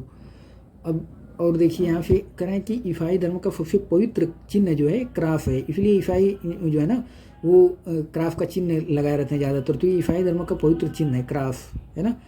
उसके बाद देखिए ये आपका हो जाएगा यहाँ से। अब देखिए पारसी धर्म, क्योंकि बहुत वहाँ से नहीं क्वेश्चन बनता है तो हम लोग बहुत उसको पढ़ने का मतलब नहीं है। पारसी धर्म से क्या आपसे क्वेश्चन बन सकता है, तो आपका पारसी धर्म से क्वेश्चन बन जाता है कि पारसी धर्म के जो है पैगंबर कौन थे। तो पारसी धर्म के एक तरफ से जो प्रवर्तक थे यानी पैगंबर वो जरथुष्ट ईरानी थे। बस इतना केवल याद रख लीजिए, करें कि इनकी शिक्षाओं का संकलन जिंदा अवस्था नामक ग्रंथ में है। तो कभी कभी आपसे क्वेश्चन बन जाता है कि जिंदा अवस्था क्या है, तो आपको पता नहीं चाहिए, या फिर जिंदा अवस्था किस धर्म से संबंधित है। तो जिंदा अवस्था जो है ये पारसी धर्म से संबंधित है, या फिर ऐसे क्वेश्चन बनता है ना कि जिंदा अवस्था किस धर्म से संबंधित है, जिंदा अवस्था क्या है, तो आपका पारसी धर्म से संबंधित है ये ग्रंथ है जिंदा अवस्था, जो पारसियों का धार्मिक ग्रंथ है जिंदा अवस्था, है ना। और देखिए करें इनकी मूल शिक्षाओं का सूत्र ये है ना, बहुत इंपॉर्टेंट नहीं है, बस पारसी सूतना ही इंपॉर्टेंट था। अब हम लोग देखते हैं करें कि मगध राज्य का उत्कर्ष, तो इसको अब हम लोग अगले वीडियो में देखते हैं, वीडियो बहुत लंबा हो जाएगा, है ना। तो अगर वीडियो अच्छा लगा हो तो आप लोग लाइक और कमेंट करके बताइए वीडियो कैसा था। पूरा वीडियो देखने के लिए बहुत बहुत धन्यवाद।